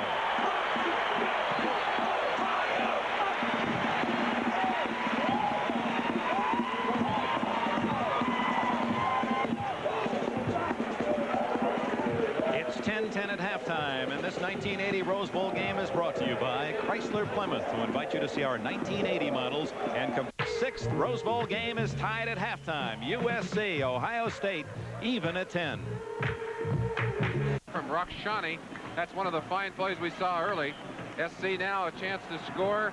The ball kicked very well by Eric Hipp. Notice how high he got that football. Good start for SC as they put 3 points on the board. That was a 41-yarder to make it 3-0, and then Ohio State moving the ball well. Schlichter looking for a man we'd hear from again later. Williams deep downfield, finally tackled at the 2-yard line, and then USC stopped Ohio State 4 tries from the 2, 3 from inside the 1. So Ward's tackle was a saving touchdown. Later Ward was to have been beaten by Williams, and Ohio State. USC, Ohio State, even at 10. From Rakshani, that's one of the fine plays we saw early. SC now a chance to score. The ball kicked very well by Eric Hipp. Notice how high he got that football. Good start for SC as they put 3 points on the board. That was a 41-yarder to make it 3-0, and then Ohio State moving the ball well. Schlichter looking for a man we'd hear from again later. Williams deep downfield, finally tackled at the 2-yard line, and then USC stopped Ohio State 4 tries from the 2, 3 from inside the 1. So Ward's tackle was a saving touchdown. Later Ward was to have been beaten by Williams, and Ohio State was to score in the final seconds of the half to tie the game at 10. What looked to be a sure touchdown turned into no points, as Ohio State also elected to go for all of the points rather than take the field goal, turned away by that brilliant goal line stand.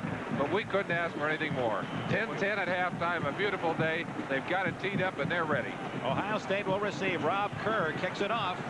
He hits a sidewinder that comes down short at the 20, 25 into the 30-yard line. For Ohio State goes number 57, John Hutchings, a junior from Fremont, Ohio. Let's look at the first half statistics and any comment, Merlin Olsen, that you might see in those numbers. Well, the numbers are amazingly similar. In fact, you look down, the only thing you don't see in those stats is that SC has been able to move the ball consistently, and that Ohio State has made their statistics on big plays. That's the difference in the first half. Statistically, other than that, it's almost identical. What are you pointing to, O.J. Simpson? No, I was just looking at those passing statistics by Ohio State. I would think over 100 of those yards came from 2 passes. 120 did from those 2 to Williams. But it is, as we pointed out, a different Ohio State team that visits the West on this January 1st. Schlichter is one of his options, and he keeps the ball to the 37-yard line, a gain of almost 8 yards. Dennis Edwards, number 70, led the charge of the Trojans. Back to the first half. We wanted to show you one more of the big plays in the first half, just before the half. Everyone in the house saying, well, they're going to play it safe, or would they go for the bomb? And right here, they got it. They not only went for it, they got it. What a big turnaround. Actually, almost a 14-point turnaround if you look at it. That made the game. That sent them in. Now they're out here. They'd like to get driving down the field. They'd like to get another score. If they can get one here, they really do gain the emotional edge in this game. USC had the 10-0 lead in the second quarter, and that was also with the goal line stand by the Trojans. But number 10, Schlichter has his team with 10.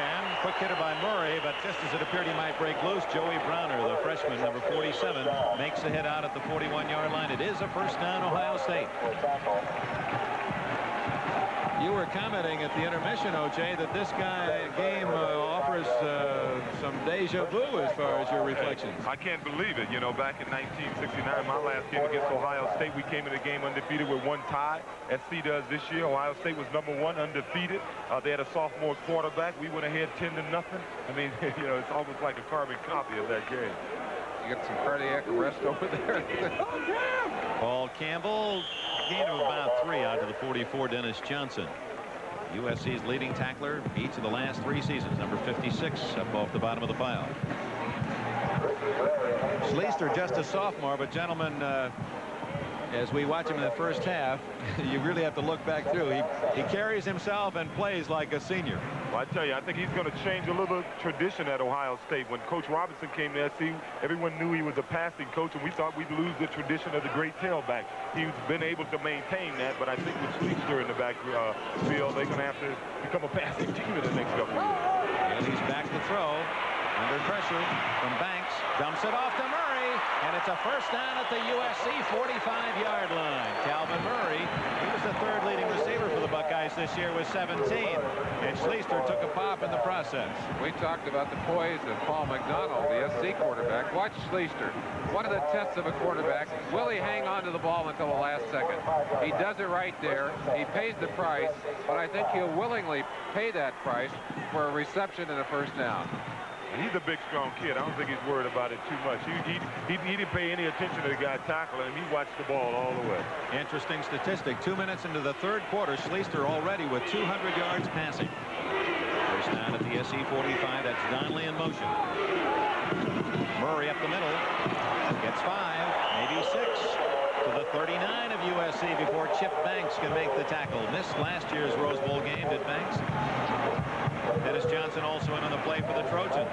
It looks like a different Ohio State team that had to do nothing but help them as they chatted with Earl Bruce at the intermission. I was thinking right before they got their last touchdown that going in just 7 points down after this first half, after being outplayed, would be a lift to them. Turned out they went in time. That's the real jackpot for Bruce, and now he's trying to take the lead for the first time. 2nd and 5. That's Ty Hicks. He can motor. And he vaults all the way to the USC 27-yard line. First down, Ohio State. Looked like the ball was stripped away as Hicks hit the sideline. Some of the SC players saying they should have had it. Little reverse here. Take it into the line of scrimmage. Schlichter hands it off to Hicks, who's going the other way. And Hicks shows him his heels. Let's watch and see if that ball is stripped away. Yes, indeed, it was right there on the sideline. But the ball kept in the hands of OSU. They're down on about the 26-yard line, 27-yard line, driving it on in. Boy, they'd love to have this touchdown. Remember again, SC stopped Ohio State. First and goal from the 2. Donnelly in the slot. Williams, the touchdown maker, is wide right. Schlichter up the middle to Murray. And with the respect that Schlichter has gained for his aerial game, now some of those running holes are opening up. Amazing how a little bit of successful passing will make room for some running, and how a little successful running will make room for some passing. They really do complement each other. On that last play, Dennis Johnson back there in the backfield, his linebacking spot, looking for somebody to come through there. Finally picked him out, but you can see there was some confusion as to who had that ball. Ernie Andrea, number 69, doing a good job of keeping him off the ball carrier. Ricky Gray, number 35, made the tackle. 2nd and 4, and Schlichter looking, and he threw that one away. Short hopped it. His man was well covered. Rick Volley, number 22. Banks was pressuring Schlichter. And he apparently has learned that lesson very quickly in life, that if a man is well covered, doesn't look as if you can get anything out of it, maybe a risk, drop it at the feet of that receiver. We showed you some stats earlier. Schlichter in his rookie year, his freshman year, had 21 interceptions and about the same number of touchdowns. He got a few more this year from the running game as well as the passing game, but only 5 interceptions on the year this year. And that was the big change in his play. Maturity. 9th play coming up in this opening drive of the 2nd half. Ohio State, USC tied at 10. It's 3rd and 4. Schlichter on the keeper. Sees a lot of white. Dennis Edwards leading that Southern California defense. Number 70 also into the play. 90 Brad Streelman. Well, as we stated earlier, that's SC's philosophy. On that option play, they want to force him to keep the ball and try to rough him up. But Ohio State has done something on that drive, which all offensive teams try to do. On first down, you want to get 5 or 6 yards, and you have 2 downs, and the defense has a tremendous amount of pressure on them with 2 downs to get those 4 yards. And they were successful at it. Fortunately for SC, they stopped the drive. But if they make this field goal, tremendous amount of momentum to Ohio State. 37-yard try by Unquestioned. Hits it well, and Ohio State takes the lead. Unquestioned, 15 out of 18 for the year, 2 number 2 today, and for the first time, the Scarlet and Gray of Ohio State is in the lead. 4 minutes gone in the second half. Buckeyes 13, Trojans 10. State leads for the first time in this Rose Bowl, 13-10. 10 minutes, 53 seconds remaining in the third quarter. And USC about to have offensive possession for the first time in this half. He kicked the spiral out of that hole. He did. Butler took it to the 25, the 26, and he swarmed upon at the 26-yard line. Don't forget, fans, after this one from Pasadena, I know Merlin and I enjoyed thoroughly our experience last year down Miami at the Orange Bowl, and they've got a dandy waiting. Florida State, unbeaten, likes to put the ball in the air against that wishbone attack of the University of Oklahoma. Merlin Olsen, O.J. Simpson, Dick Enberg here at the Rose Bowl, and we've got a nice way of starting 1980. You said it, O.J. Yeah. Not a bad way to start it all. What a beautiful way to start it. We've had all the excitement in the world early in this ball game, and it's not over yet. SC now said, hey, you took your first one down, got 3. We'll take ours down, get something too. Charles White, who had a big first half, knocked back and still on his feet. Well, that's like a man taking a right cross, staggering across the ring and refusing to go down. That was number 65, Keith Ferguson, a linebacker. Ferguson, interesting case. He was a starting offensive tackle last year, but watch the hit. White doing a great job of accelerating right there with the helmet. I think Charles didn't know what hit him momentarily. But again, the balance demonstrated by that young man is just fantastic. Second down 4. Michael Hayes in the backfield in motion. McDonald dumps it off, incomplete. Marcus Allen, he won't drop any like that, right on the letters. But you know that feeling. Even you dropped one. I think it was about 10 years ago you dropped one. I've dropped a few, believe me. What it is, as a runner, you just want to get running, and you're not concentrating on the ball coming to you in the air, and you're thinking about faking a guy before you get the ball, and I'm sure that's what was on his mind at that time. You surprised so far, Merlin? What's happened here today? I think not surprised, because I think the emotional factor, the little extra that Ohio State has emotionally has given them an edge in this ball game. I don't think there's any question that SC has demonstrated that they have the physical edge, but I think Ohio State has had the emotional edge. Kevin Williams, who has a touchdown, is to the left, and McDonald going deep the other way to Garcia, and he stayed in bounds. What a play at the 43-yard line. Garcia leaping in the air and still getting his toes in the field of play before tumbling out of bounds. Just an outstanding play. McDonald again showing us his poise and maturity under pressure. Waits until the last second, and that ball couldn't have been another foot further, or the ball would not have been caught. Watch the feet now. Only needs one in. Had one out, but did have one in. Successful reception. First down. They're in Ohio State territory. 26-yard gain. First down at the 43. Both wide receivers to the left. White goes the other way to the Ohio State 40-yard line. Mark Sullivan, 5'9". Well, he must feel like he's in the land of the Sequoias playing into that offensive line of the University of Southern California. We saw Sawicki get hurt earlier. Looked like he hurt his leg a little bit. He has not returned to the ball game, and they've put a youngster in there, and he's going to have his work cut out for him.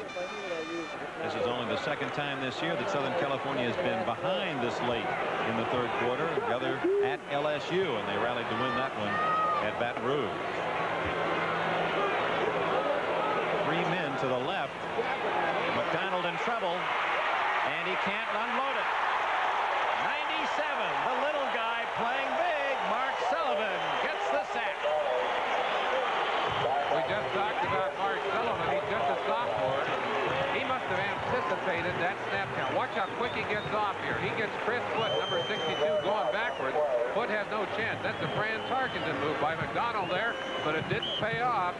He was able to get a hold of him. Sullivan puts him on the ground. First sack of the game. O.J., as they lined up, Charles White came out to the left almost tentatively, as if maybe he thought he should have been to the right. It appeared that play got off poorly. Yeah, I think he was supposed to go in motion and set up, and McDonald told him at the last minute to set up over there. I guess he just missed the call. Third down and long, and McDonald looks long. Stead goes short to Allen. 50, 40, 30, and he's down to the 28-yard line. Big play. First down USC. They needed to get to the 33, and Allen goes to the 29. 26-yard play. That's the second in this drive. You've got to be able to take what the defense gives you. McDonald looks deep, realizes they're covered, and dumps the ball off. They're just hoping to get a short gain out of that play, but as often happens, when you can give a running back the football in the short territory with the defense spread, he makes big yardage. McDonald hit Garcia for 26 yards, then the sack, and he comes right back and gets 26 yards to Marcus Allen. First down at the 29. Charles White to the 25-yard line, where it'll be 2nd down and 6. O.J., are they still running the same plays now that they ran when you were tailback for SC? Oh, yes, they are. It's basically the same thing. John McKay, as I was stating earlier, he put in the 28 blast back about 18 years ago, and it's still their basic bread and butter play. And why shouldn't it when you're averaging 7.7 yards a carry on it? Raymond Butler, far right. Kevin Williams is in the slot. Allen and White behind McDonald, 2nd and 6. McDonald looking for Williams. Incomplete. Well covered. Mike Guess was helping out short, and Skillings, 48, came over to play him deep. Dick, that was a case where McDonald rolling out had all kinds of room. And I think if he had been Schlichter, he would have taken off and run with the football. But McDonald is not a running quarterback and loses some dimension because of that. Another glimpse eye view of the Rose Bowl. She hovers overhead to bring us aerial views of the Buckeyes and Trojans today. Capture some of this spectacle in Pasadena. Well, what a sight. We walked in here, hardly anyone in the bowl early this morning after seeing the parade. What a sight. McDonald trying to find Williams, but he's covered well by Ray Ellis, number 27. That brings up 4th down and 6. So after first down carry by White for 4 yards, 2 incomplete passes, and now USC will try to tie it up as number 10 Eric Hipp into the ball game. A long field goal, about a 47-yarder. This would be his longest of the year, Merlin. He does have a leg to do that, Dick, but he hasn't been consistent. You know, you made mention early in the game that Ohio State had a superior kicking game, and it may show here. Actually, it's just 42 yards, and he's got it on the way. It is no good. Wide to the left. But a flag is down, and it appears that they may have run into the kicker. Skillings, 48, trying to block the field goal. Guilty of the foul. USC maintains possession, and the Cardinal and gold cheer across the way. The new rule this year in college football, that'll be an automatic first down. It carries a big 15-yard penalty. SC, who wouldn't have had the 3, now may have a chance to go for the 7.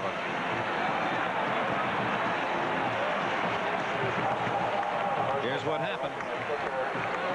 Watch Hipp as he gets the kick away. Now, you can't rough either kicker or holder, and there's the hit right on the back of the legs of Eric Hipp, and there's no play acting there. He was knocked down.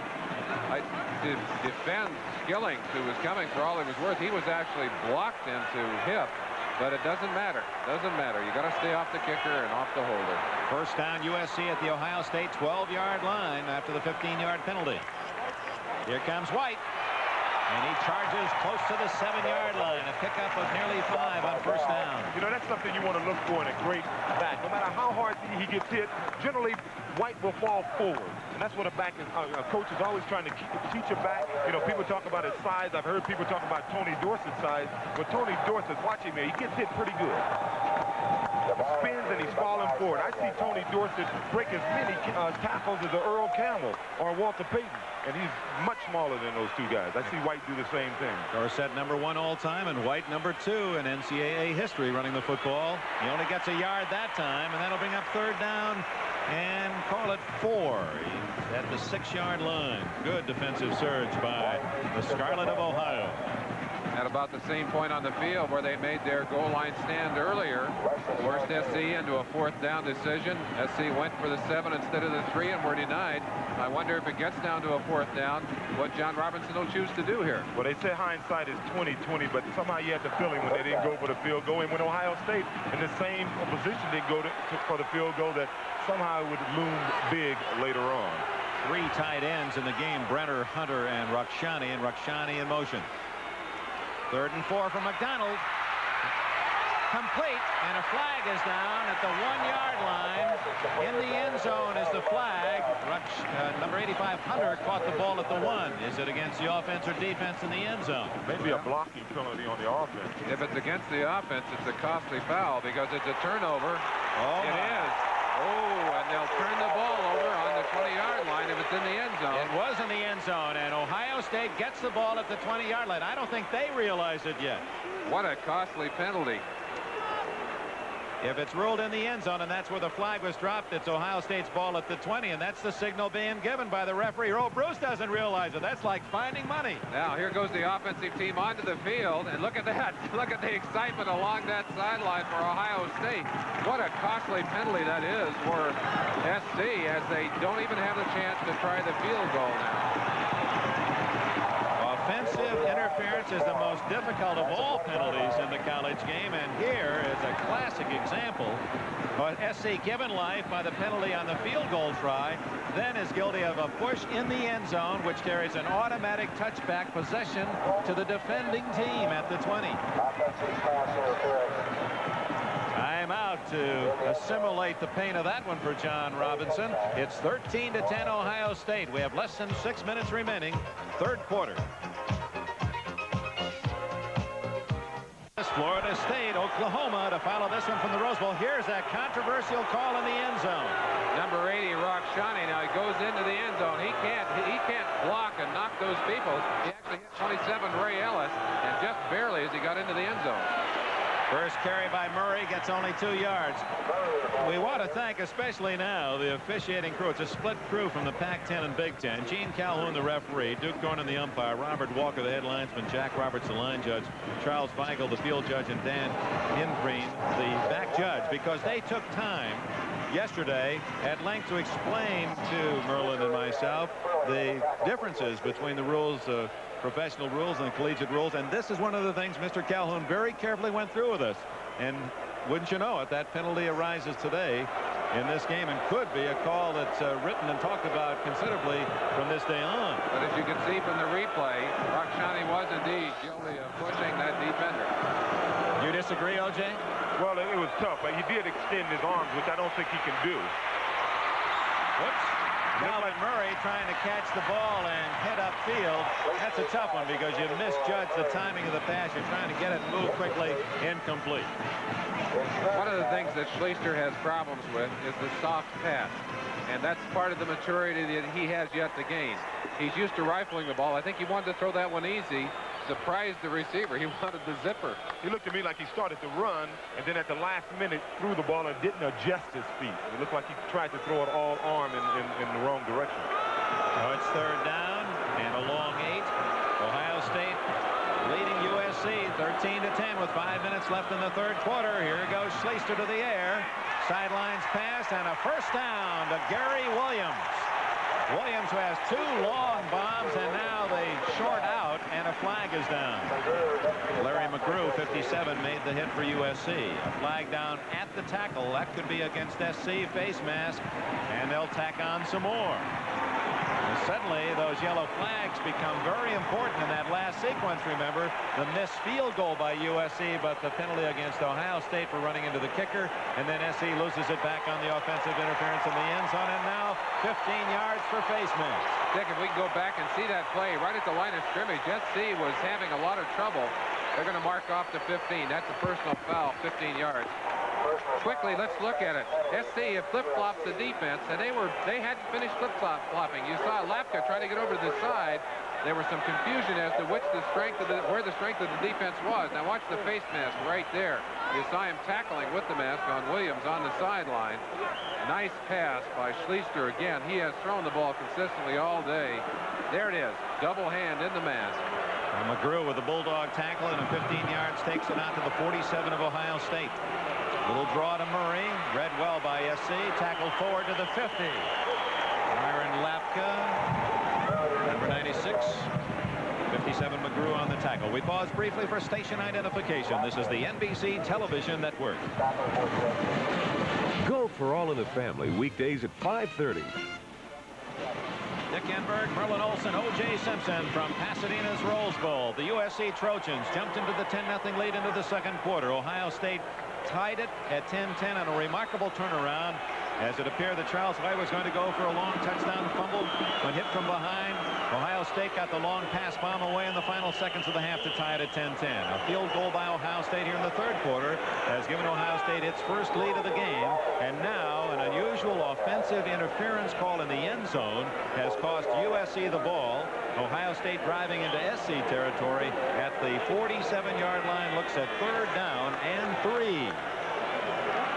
One thing you surely don't want to do is lose your poise. And right now, some of the SC players look like they're hopping a little bit out there. You see that too, OJ? Yeah, you know, they got everything going against them now, and they are losing their poise a little bit. They're getting a little hot-headed now. They're going to have to simmer down to try to get back into this game. Reverse to Ty Hicks. But he doesn't make it. Hit at the 45-yard line, and you saw the superb lateral pursuit talent of that SC defense. Lapka at 6'4" and 245, running right with those little backs. You know, it's unusual. Normally, when you're beating a team up front, and I think SC on both lines is still beating Ohio State, you're winning the football game. But Ohio State is, if there's a such thing as out athletic, they're athletes on their team, especially those 4 guys in the defensive secondary, and of course the quarterback Schlichter are making the big plays for Ohio State. So right now the difference in the game is I think Ohio State is showing a little better athletic ability in the skill position. Tom Morrison to punt. He only kicked once in the first half. It was a 46-yarder. Hits that one well toward the end zone. That's going to go in. Almost dropped it in the donut hole in that big O of Ohio. First down, USC at the 20-yard line. Timeout with 2 minutes, 33 seconds remaining in the third quarter. The Buckeyes lead the Trojans 13-10. Possible national title at stake. Sunday in Pittsburgh. Hope you'll join us. First down, USC at the 20-yard line. Charles White with an excellent second effort. Stopped at the 20 and ducked into the 23-yard line. Now, before the games today, there was a split vote. The AP had Ohio State 1, Alabama 2, SC 3, and you'll see Florida State, Oklahoma in the Orange Bowl. UPI had Bama on top. Bama has defeated Arkansas, then USC, Ohio State, and Florida State, Oklahoma. So there's going to be some interesting choices made after this one. Bama has won against Arkansas. Houston beat Nebraska in the Cotton Bowl. Pass by McDonald, leading White on the dead run, and it's a first down at the 31-yard line. You just can't throw that swing pass any better. I tell you, Dick, that's the toughest pass to throw for a quarterback, and it's a tough pass to judge as a halfback, and he put it right on the money. That was very nice. That's just a dart to White. He also has time to work back there. He could have gone deep if he wanted to, but I think he wanted to spread that defense and give it to the best runner on the field, Charles White.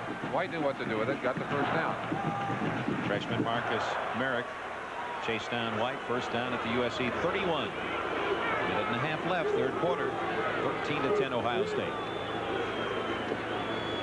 Charles White hit from behind and dropped for a loss by Mark Sullivan, 97. Again, he's only 5'9", 212. He's dwarfed by that huge offensive line, but he's made 2 big plays for losses. He is a prototype Middle 10, Big 10 nose guard, though. Small and chalky, and he gets underneath those blocks. Watching there, they're trying to hook him with the center foot, 62. He just split out of there, showed fine speed. He's running against Charles White, leaps out there, got his hands on White's feet, tripped him up, lost on the play, his second long. Kevin Williams out of your picture to the left. He's to the right. Garcia to the left and looking for Garcia. McDonald fires and hits him. 45, 50, 40, and down to the 38-yard line goes Danny Garcia. Oh, there's an interesting story. Garcia was not drafted out of high school except by one school, Linfield College of Oregon. So he went to junior college, was the JC reception leader, and then to USC. Recruited out of college. He was covered real well on that play, but he's a mark of a good receiver. Will scramble when he sees his quarterback is in trouble, and he came back to the quarterback, scrambled a little bit, caught the pass, and did a fine job of running after he got the ball. Let's give Marcus Allen some credit. Had he not kept the linebacker Laughlin away from the quarterback, he wouldn't have had time to throw that pass. Allen is an outstanding blocker, and he gets the handoff straight ahead to the 37-yard line. Allen has done so well, and this is really first full year at fullback, that some of the talks about him taking over for White's job at tailback. They said, gee, we'd almost like to keep you right at fullback the way you've blocked and carried the ball from that position. Well, but I think they'll recall a man named Ricky Bell who played fullback for Anthony Davis one year, and he moved back to tailback and did all right. All right is the understatement. The end of the third quarter of this Rose Bowl Classic, and the Ohio State Buckeyes are in the lead. The score as we go to the fourth period, Buckeyes 13, Trojans 10.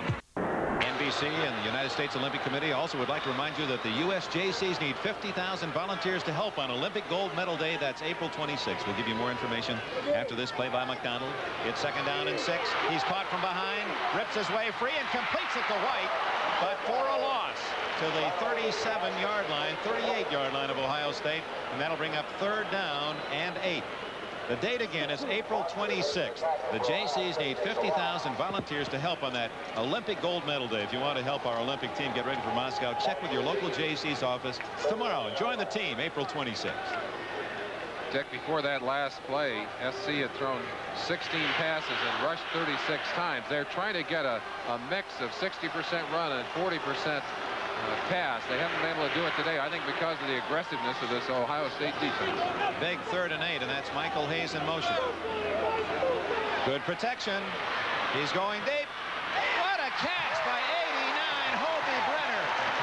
Brenner hauls it in at the 24-yard line. First down, USC. First down at the 25-yard line.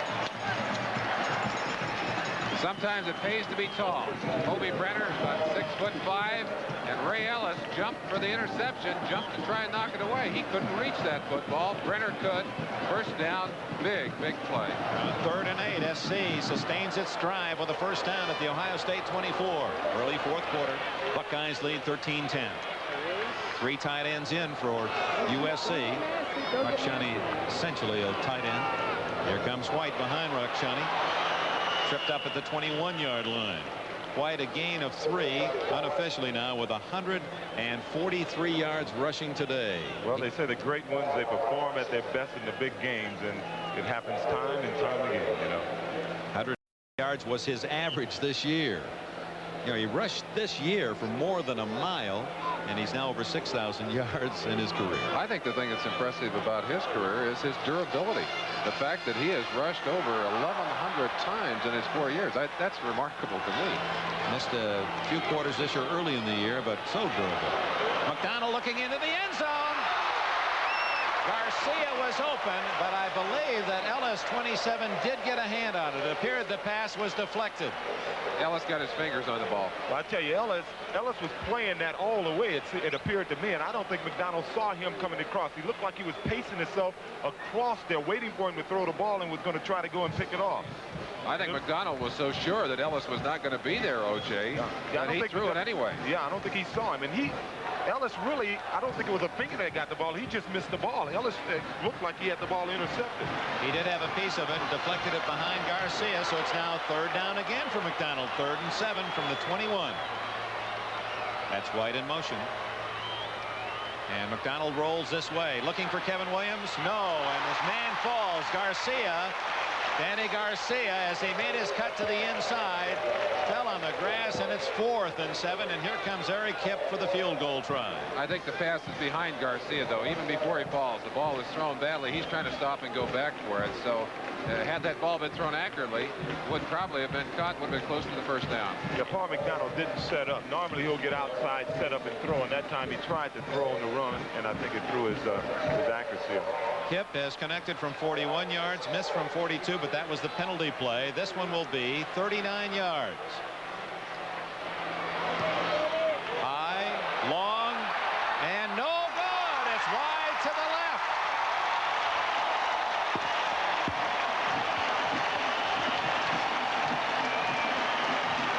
The 10 on Hipp's back. Symbolic. USC stays at that number, and Ohio State retains the lead. 13 minutes left here in Pasadena. 1980 sees Ohio State through 3 quarters plus, still in the lead. 13 for the Bucks, 10 for the Trojans. Potential tying field goal. Watch his reaction. Eno wide left.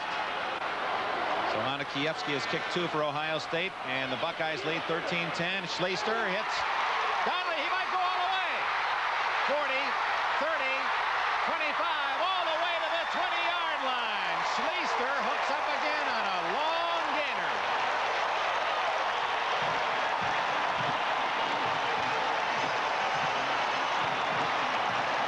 58 yards, Schlichter to Donnelly, and the Buckeyes are hitting big through the air. What excitement. Donnelly comes to the sideline. You can see the emotion pumping down there. Watch the play now. They get Donnelly isolated on the sideline. That's Scroggins, 81, peeling off on him. He's going to be one of the late people there. But the play is right there. They catch it early. A good block thrown. Now watch this great move that he puts on Lott right there. Got him to turn around. At 47, Joey Browner coming with a lot of speed to run him down. Calvin Murray on first down. Darts inside the 15 to the 13. And that'll be second down. And a short 3 for Ohio State. Well, we talk about seeing a different Big Ten representative here. It's really amazing to me how many Big Ten teams would have come out after that missed field goal and tried to control the ball to protect that 3-point lead. It's a different Ohio State team here, surely. You don't think Earl Bruce is excited? You watched him along that sideline. He is pumped up, and he's shown that emotion all through the workouts in preparation for this game. Schlichter has 270 yards passing on 10 completions. That's a 27-yard average. Campbell to the 10, lurches forward to the first down at the 10, so it's going to be first and goal. Ohio State, the longest possible distance on first and goal. While we were talking about Earl Bruce, I think it's important that we pay credit to him for the incredible job he's done. In his first year, a transition year normally for a coach, he has taken a team that was not ranked, that was not expected to do well. He has brought them here. They're in the lead. They're driving right now. And also important that we compliment another man who's not here, Woody Hayes. This is really Woody's team. He recruited them, and Earl Bruce has done a magnificent job of bringing them to where they are today. But Woody deserves some credit, too. Absolutely, and Bruce will be the first one to tell you, weren't for Hayes, I wouldn't be here because I would have quit school. I had a knee injury as a sophomore, went home, and Woody says, you get back here, even if you can't play football, get your education. Schlichter looking for 6, and he gets 3 Trojans. Sack at the 21. Chip Banks, 51, led the charge. Second sack for the Trojans. Big play. Somehow the words "don't get greedy" come to me. Those are 10 yards that are awfully tough down there. Schlichter, though, wisely did not throw the ball away, and he did not have any time. Excellent pass rush right there. I guess that's the wise choice. If you can't unload it and get it out of the end zone, take the loss. Especially down here close. Marion Lappa had an excellent pass rush. The guy tried to cut him. He stepped over him and kept the heat on. Banks, Lapka, and Edwards all in on the play. So it's second down and goal now from the 21-yard line. Hicks in motion. He's the fastest of the Buckeyes. Instead they draw it. Murray is trapped for a loss. George Achika, a freshman from San Jose, number 78, made the defensive play for USC. A loss of 5 more. Strangely enough, when they had that right before the ball was snapped, I was thinking they're around the 25. They're really better past the field position. They are. They got more room to work with. Boy, what a tremendous emotional surge by SC. It looked like all the emotional enthusiasm was on the side of the Ohio State players. They got the big play to Donnelly, got it down in great position, and got another first down at the 10, and now they've moved the ball back about 16 yards. They're going the wrong direction. I tell you, all Ohio State needs a lot of field in front of them. when they need a lot of yards, they make the big plays. They've got it now. Third and goal from the 26. Dumps it off to Murray. 25. Looking for blockers. 20. 15. 10. He's all the way to the 7-yard line. When they need a lot of yards, they make a big play. But that was a running play more than a pass. It was Murray catching the pass, and some cross-field running by Murray gets him to the 7, where it's 4th and goal. Well, the plays are called by head coach Earl Bruce. He called a smart one here. I think he was looking for enough yardage to get a field goal up. He got more than that. Murray did an incredible job of breaking tackles. Joey Browner there, the last guy to get a hold of him. Otherwise, he might have been in the end zone. Now from ground level, you see Schlichter, the quick pop to Murray, gets him in the open field, and Murray shows that he likes it out there where he can play with those tacklers. 5 men hit him before they finally dragged him down, and now Anakievsky to try a 24-yard field goal. Ohio State has 3 more. Anakievsky's third field goal of the game. He's the all-time field goal kicker in Ohio State history as a senior, punctuating that title today. 9:42 remaining in the game here in Pasadena. Ohio State now leads USC 16-10.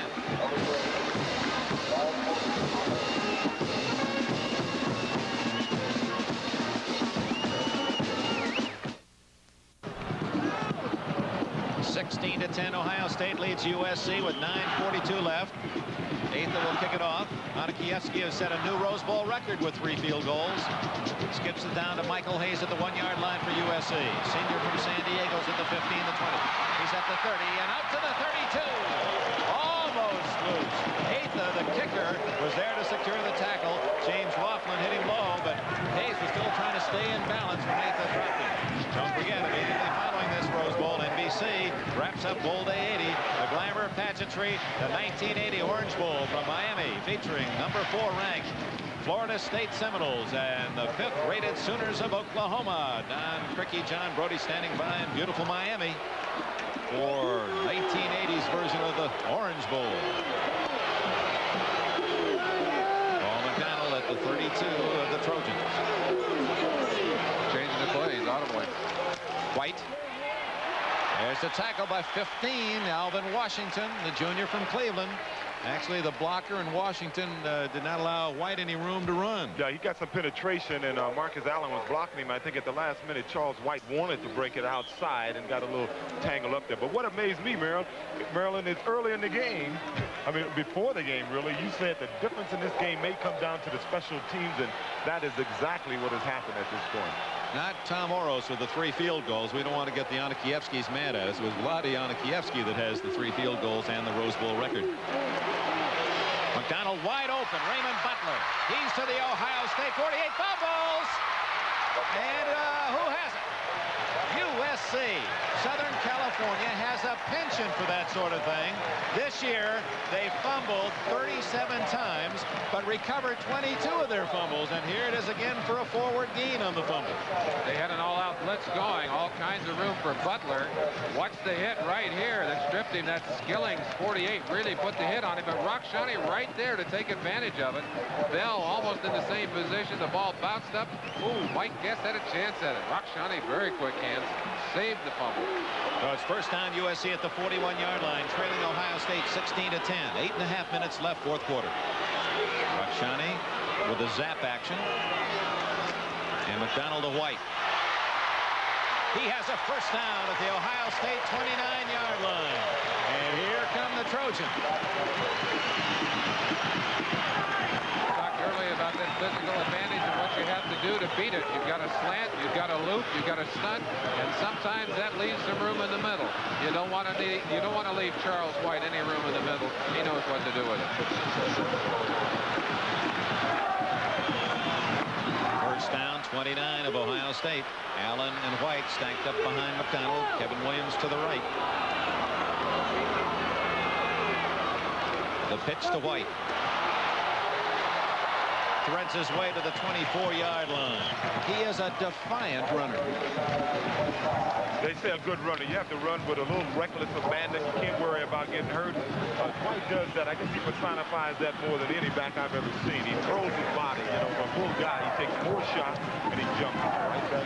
He is little at 6 feet tall if he's that at 185, but when you see his torso, he's not little. Looks like somebody took the skin apart and put metal in there for muscles. He is built as well as any man would ever want to be. He's a strong man at 185, and he shows that in his running style. 2nd and 5. McDonald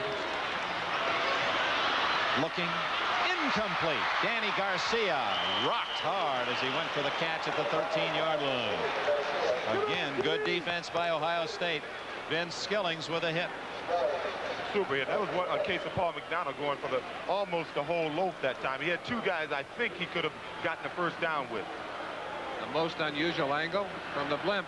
As you watch that pass from McDonald, almost caught down on about the 12-yard line. The Ohio State defense is over-shifting just after McDonald makes his audible. And I think it's causing him some problems. They're letting him call his audible, and then they're shifting at the last second. Let's watch and see if they do it again. 3rd down, 5 at the 24. White in motion.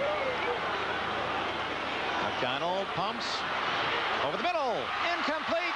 Almost intercepted. Oh my, 28 Bob Murphy of San Ynez, California. He saw his dream through. He's from this part of the country, had a chance for the deflection interception, but it caught him out of stride. And now John Robinson has an interesting choice to make. 4th down, about the 24-yard line. He's got to choose whether to go for it or bring a field goal kicker in. I think he's going to try and get the first down here. Eric Kipp has missed a couple. This would be a 42-yard attempt, so he's going to go for it on 4th and 5. Big play with 7 minutes remaining. 4th quarter. Ohio State leads by 6. Crowd comes to its feet. McDonald going for Garcia. Incomplete. We lost the Buckeye player for a moment. As Ray Ellis went right into the crowd, the pass was out of the field of play, and the Buckeyes have the ball back as USC stalls on 4th and 5 at the Ohio State 24. You see why coaches get gray hair. That does say it all. 7 minutes left, and eternity for both sides. 16-10 the score. It's Ohio State's ball when we return. When is your vacation? Ohio State leads USC 16-10. The Buckeyes have stopped the Trojans at the Ohio 24. Let's see how Schlichter and Ohio State will play it. Will they stay on the ground, or will Schlichter keep it open?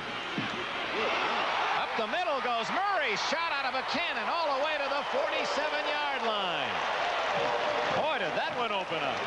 I tell you, he's a very good running back. You know, you don't hear too much about their runners, but if you look at all their tailbacks and you take their statistics together, they're all averaging over 5 yards a carry. Real nice, Holy. Pops through there. He does what you like your backs to do. When he sees an opening, he just takes off, breaks a tackle or two. He's not a very big guy. The acceleration, it seems to be his main thing. First down, Ohio State near midfield. An injury to Murray. They're attending to the fallen Buckeye. Timeout. 6:54 left. Ohio State 16, SC 10. Dick Enberg, Merlin Olsen, O.J. Simpson at the Rose Bowl. The clock winding down. 6:54 left. The underdog Ohio State Buckeyes lead it 16-10 and have a first down at the 47. Murray left the field under his own power. He's been replaced by this man, 46 Tim Spencer, who drives into SC territory to the 48-yard line. Dennis Johnson with a tackle. Murray has been bothered by a hip point injury all season long. We don't know if that was the case on that last play. He's had a big day, 78 yards. The leading rusher all season long, just 1 yard under 800.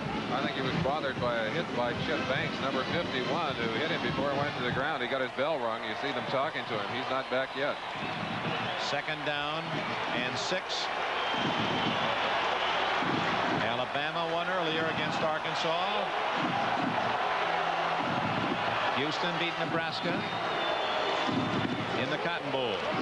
Spencer play a little slow getting off. Now, that's an interesting contrast to that same style play with White carrying it. Well, I think at USC you're taught or you run the play so many times you really know when to turn it up. On that play, I think the back may have been able to turn it up right away. The outside linebacker strung it out real well for USC, and I think he should have turned it up. He would have more success if he'd have turned up right away.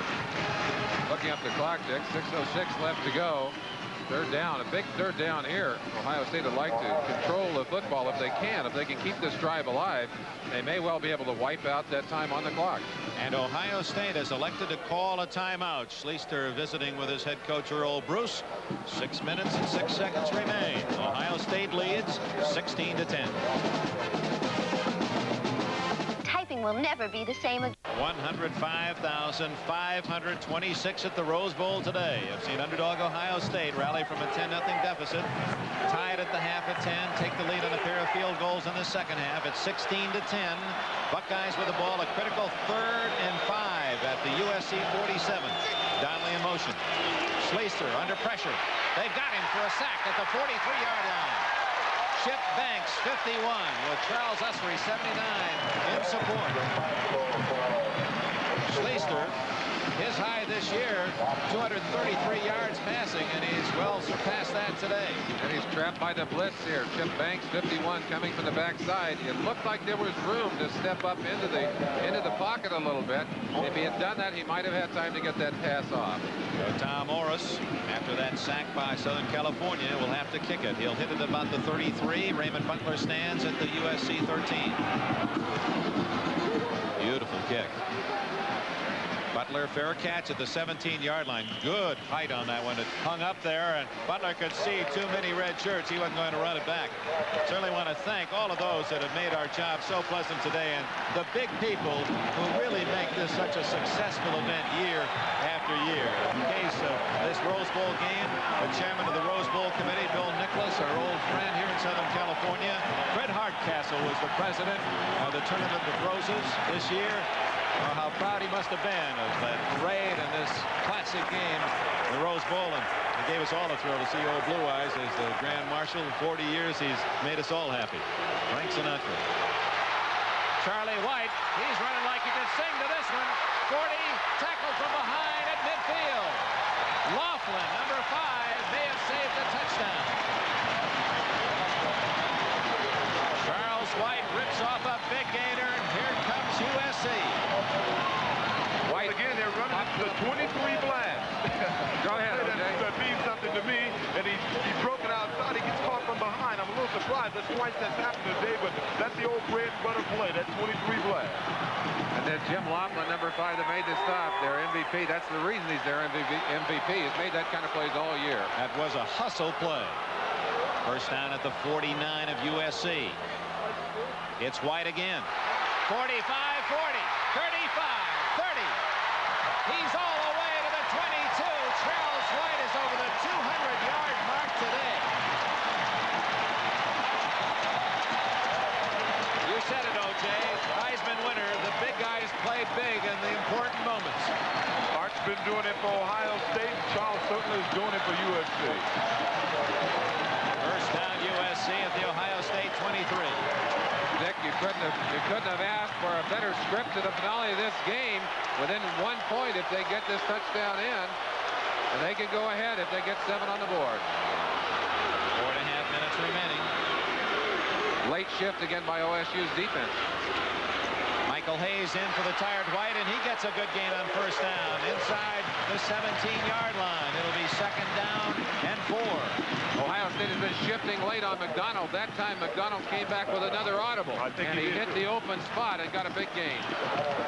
Gentlemen, Charles White has set a new Rose Bowl record.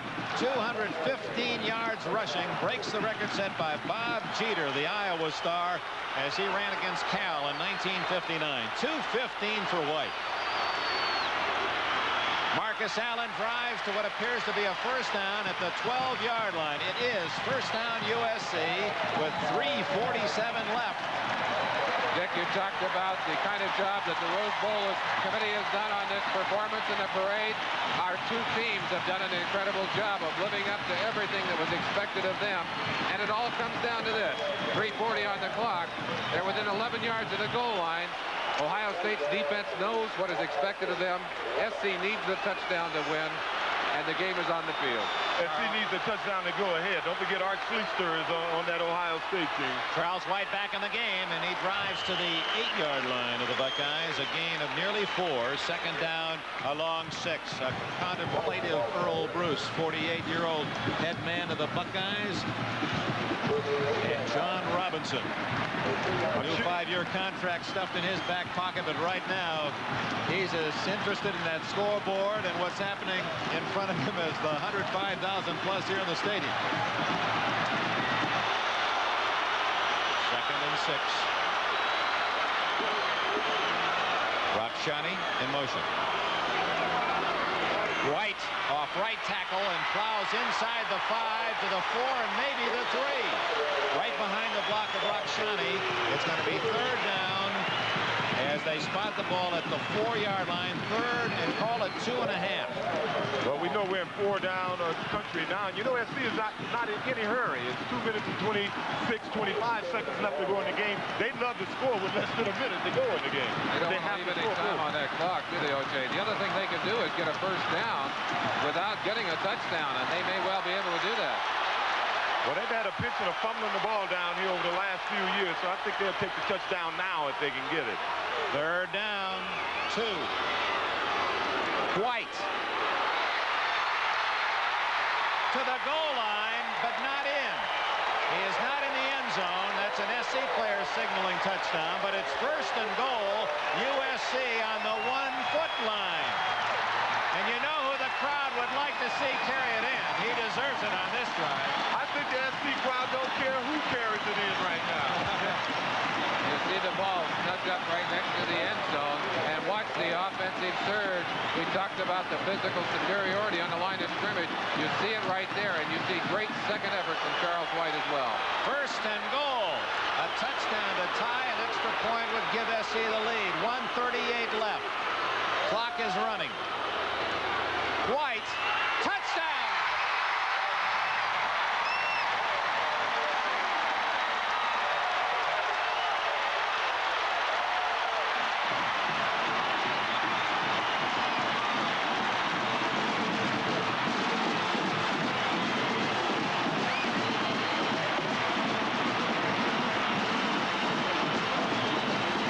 The record-setting Charles White has given USC a tie, and now the extra point to take the lead.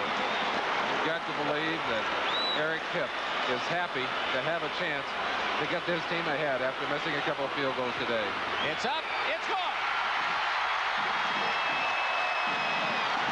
And the scene will now shift to the Ohio State sidelines. The Buckeyes have 1:32 left to get Anakievsky into field goal range for a possible winner. Right now, the high emotions belong to the Trojans. 1:32 remaining. California 17, Ohio State 16. USC 17, Ohio State 16. Rob Kerr to kick it off. The time remaining 1:32. Ohio State has 2 timeouts left. They need only a field goal to win. Good kick. That's almost out of the end zone. Tyrone Hicks will take it there and the touchback of the 20. Yeah, that's a big kick, you know.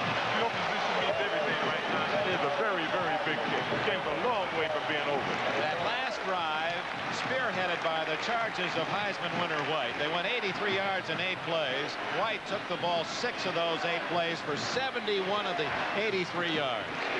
If ever he capitalized his Heisman ability, he showed it on that drive. But now it's Art Schlichter's turn. And how often we see it, Dick, you control a great back through much of the ball game, but somewhere he's going to pop up and hurt you. Charles White did it when it had to be done. Ty Hicks, a speedy man, is in the game, and Schlichter's looking for him. Incomplete at the 35-yard line. It's 2nd and 10. There's time for Ohio State. They don't need the big bomb. They just need to move the ball downfield, get it within Anakievsky's range. Let's just check what that is. His longest ever was this year, 51 yards. But he has improved during the course of the year in his distance, and in practice has hit from outside the 60. 2nd and 10. Charles White, 200 yards plus. Oh, he looks as if he's played in a game. The battered gladiator. Is that a classic pose? What a game he's had today. Wow.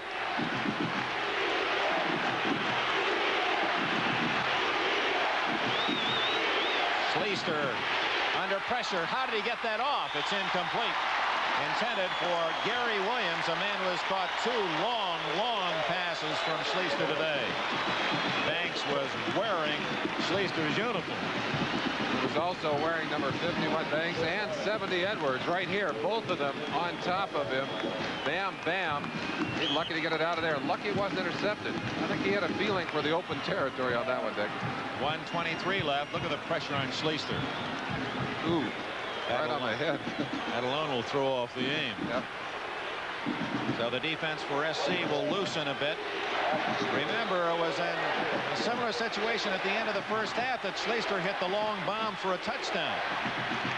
Protected better this time to Donnelly, but misses way over the head of his intended target, Doug Donnelly. So it comes down to 4th and 10, Ohio State. They have to go for it. It was in a situation like this earlier in the year that Schlichter brought his team back against UCLA. They were down. They came back, went about 80, 85 yards. but he doesn't have that many downs to work with. This is do or die. There are no more opportunities after this one unless we see something most remarkable. O.J. Simpson is on his way down to the floor of the Rose Bowl. Time permitting, perhaps a chat. Wouldn't that be something to get O.J. with Charles White? Heisman to Heisman. Or maybe it'll be Schlichter. 4th and 10. He has to get at least 10. And it's almost intercepted. It matters not. SC gets the ball on downs. And there's only a minute 11 left in this game. I think Ronnie Lott didn't realize that it was 4th down. He was so pumped up about missing that pass. Let's watch the isolation here. It's Williams again, who had made the big plays. Cuts inside. Lott slipped a little bit. Had the ball been thrown high enough, Williams might have had it. Lott missed it and said, how could I miss that interception? But the ball turns. Minute 11. All they need to do is grind that clock out. We'll see Ohio State call their timeout. But unless they can pull the ball loose, not much of a chance now. Robinson looking for his 3rd Rose Bowl win and as many opportunities. 4 years as head man. Here comes White. 15, and he's into the 13-yard line, and the clock is running. Ohio State 103, 102 does not use its timeout yet. They have 2 left. It's 58 seconds. Still running. I'm surprised they haven't called their timeout. No question about the outstanding player in this game. He was co-MVP last year with Rick Leach, the outstanding Michigan quarterback. The Heisman winner wraps up an incredible 4-year collegiate career. He's rushed for 238 yards today, far and away a Rose Bowl record. He scored what proved to be the winning touchdown, and now Paul McDonald trying to run out the final seconds. 29-28. The fans are starting to count. Charles White again. An encore for White. Short yardage. And with 20 seconds left, 19 still, Ohio State finally uses one of its remaining 2 timeouts. I can't believe they didn't call it earlier and try and force SC to handle the ball a couple of more times. It really is the only chance they had, Dick. Well, thanks to our NBC crew. Covered this 1980 Rose Bowl Classic. Harry Coyle, who has directed 25 of these beauties. He's our own granddaddy. Larry Cirillo, our producer, our executive producer, Don Olmeyer, with us today. All of those of you in the booth, our thanks, Dave Holman, Dave Rush, Joe Costanza, Prote, Dennis Mnuchin, for your support.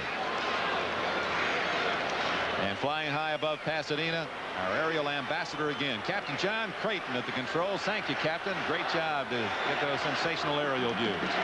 Dick, you got to say that these 2 teams, as we said earlier, have lived up to the beauty of this day, the excitement of this Rose Bowl celebration. Magnificent parade this morning, the magnificent football game this afternoon, hanging on our seats until the last second. 2 great football teams and 2 well-balanced football teams. They gave us all the football we could digest during this afternoon.